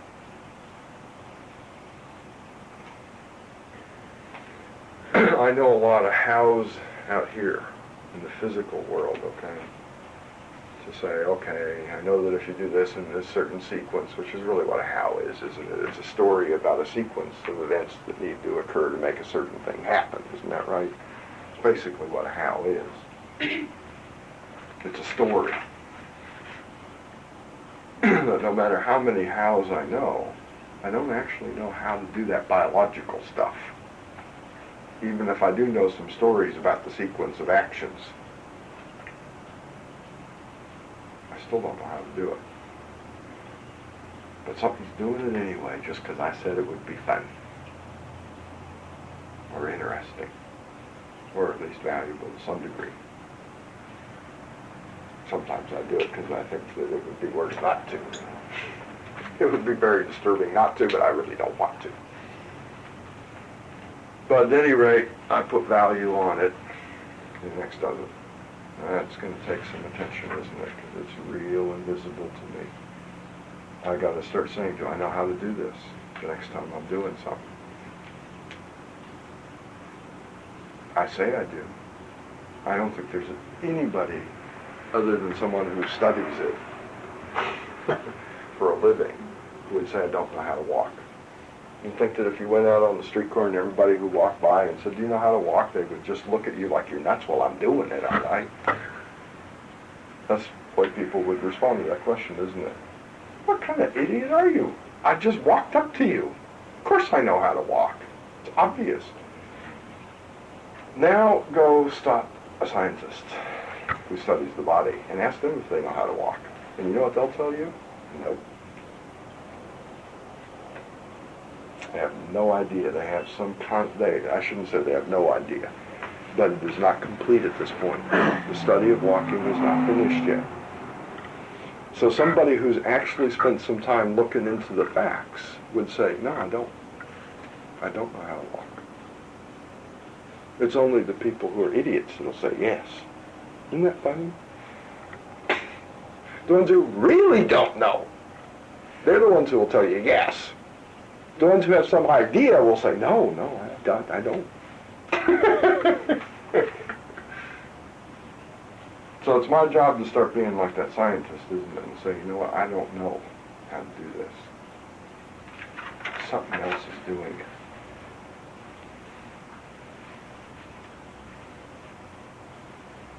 Any other ideas?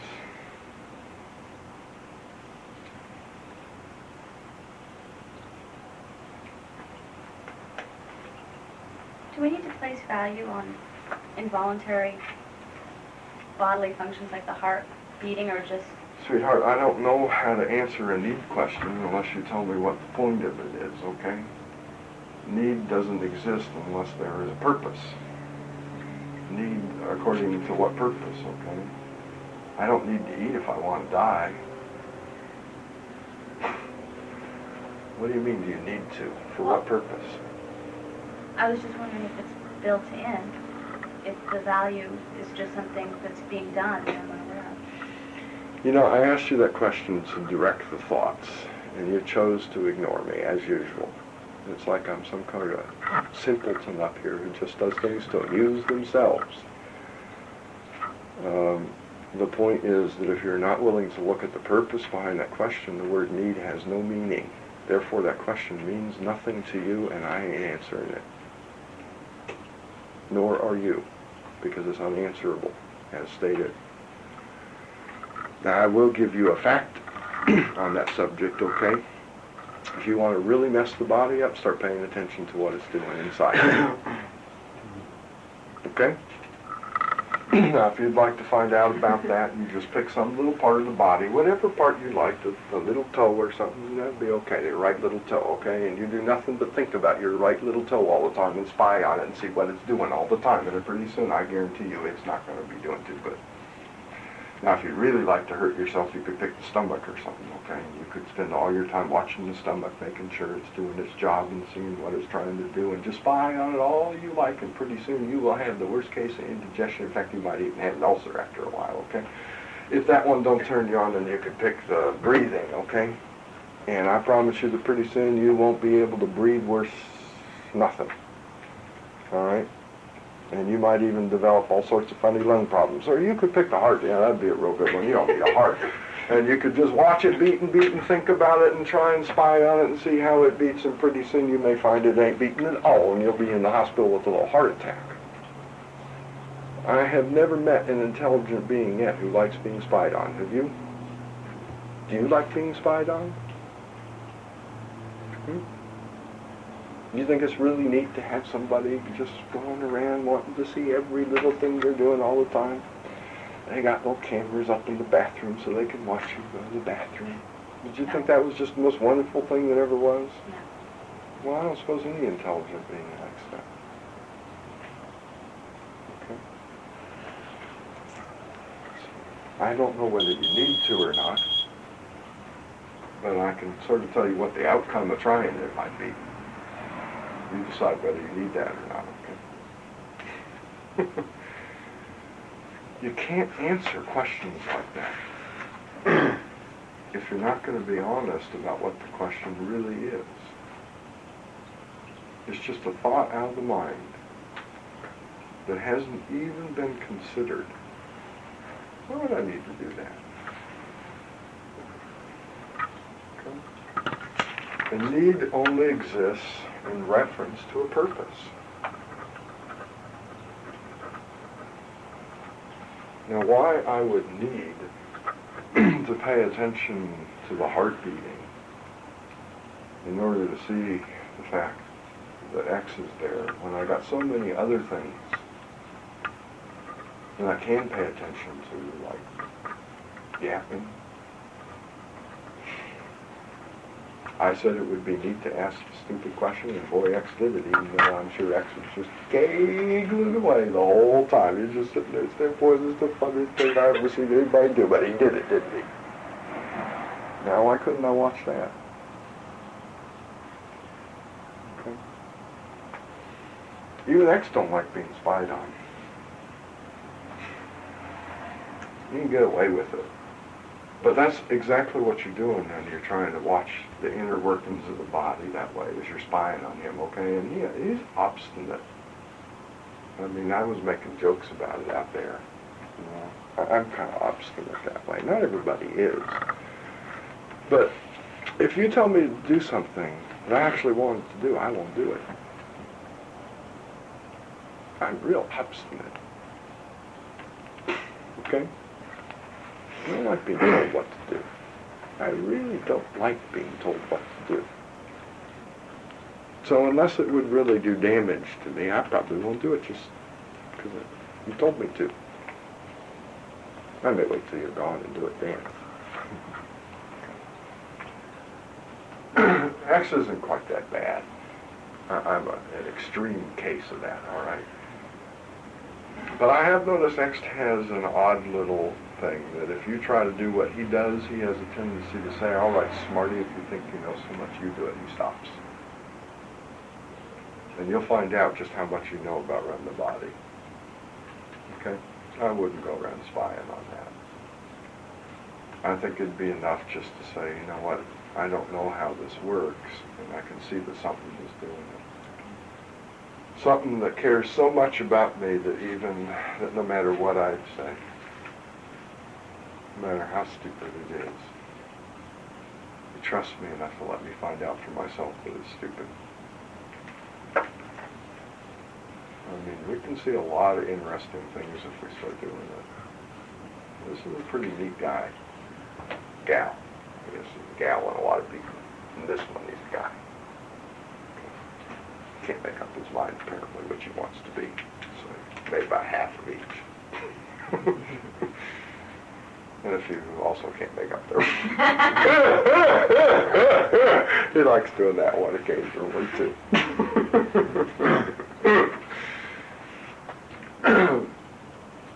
So he obviously cares a lot about the awareness function, doesn't he? Whatever it says, that's what he does. You think he's so stupid he doesn't know it's going to hurt you? But he wants you to grow up and learn on your own and be a fit companion. We can see a lot of things as we start to realize, I'm not doing this, I'm experiencing it being done. The part that says I is the part that's aware of all this going on. It's the doer only in the sense that it made the decision about true and valuable. That's the other thing I would recommend, is just sitting around watching for those odd moments that occasionally happen, when you're just certain that the right thing is to do such and such, and yet somehow you do some odd thing instead. I think you can sort of look back on your life and notice moments like that, where you just sort of had this uncontrollable thing come over you, isn't that right? And watch it for a period of time and see if it wasn't appropriate, no matter how strange it looked at the moment. Say, you know, there's something going on here that I don't understand, that doesn't make sense with my stories about people who don't have that part. Where did that come from? Now, I can maybe believe in some kind of automatic function of the body, like they tell us, okay, that maybe the body is just a damn machine, and there is no life in it, it's just a big simulation or something, you know, there isn't a living being running it. I can sort of maybe buy that scientific story, okay? But then where does that stuff come from?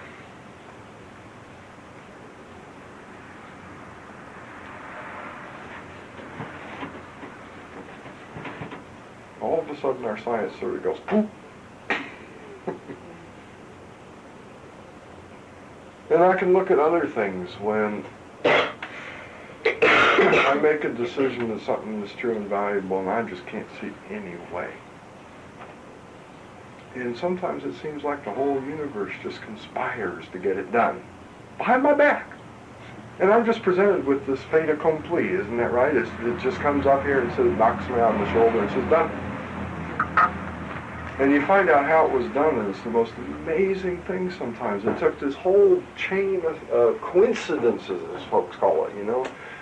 All these odd things happen, and then just black, it just falls into your lap. Already done. Now, how did that happen? If there's not another intelligence working here. So we can look at a lot of things, actually, to start to see this. We can look back over the life, maybe. Just spend a little time every now and again, just looking back over the events of the life and saying, you know, I could swear there's an intelligence behind this. You can start to see how it's leading up to something. Even though you yourself don't even know what that something is half the time. The times when you got really destructive and looked like the only thing you wanted to do was drop dead, and you worked at it real hard. And all of a sudden something came along and just whopped it all to pieces and saved your life. How does that happen? You wanted to die, if you look at what you were doing. And something said, would you mind waiting a while? I kind of like having you around. Don't leave yet. There's actually lots of ways that we can do this. If we just look at this picture and say, can I see this picture in action? X always does what's appropriate for the information received from its awareness function. A simple sentence that takes you into some very interesting places when you consider it. Okay. Any questions or comments? You got something you can do? I think we came up with about 4 little things that I could do, some of which might be done in quiet moments when I just sort of look back over a long extended period of time where I can see maybe some patterns. You know, we talked about this before. Humans have trouble seeing things that happen really fast and really slow. Okay?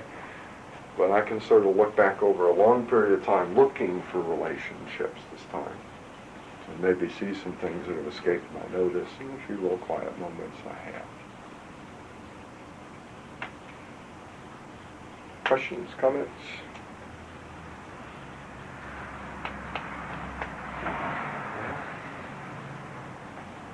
I'm done for tonight.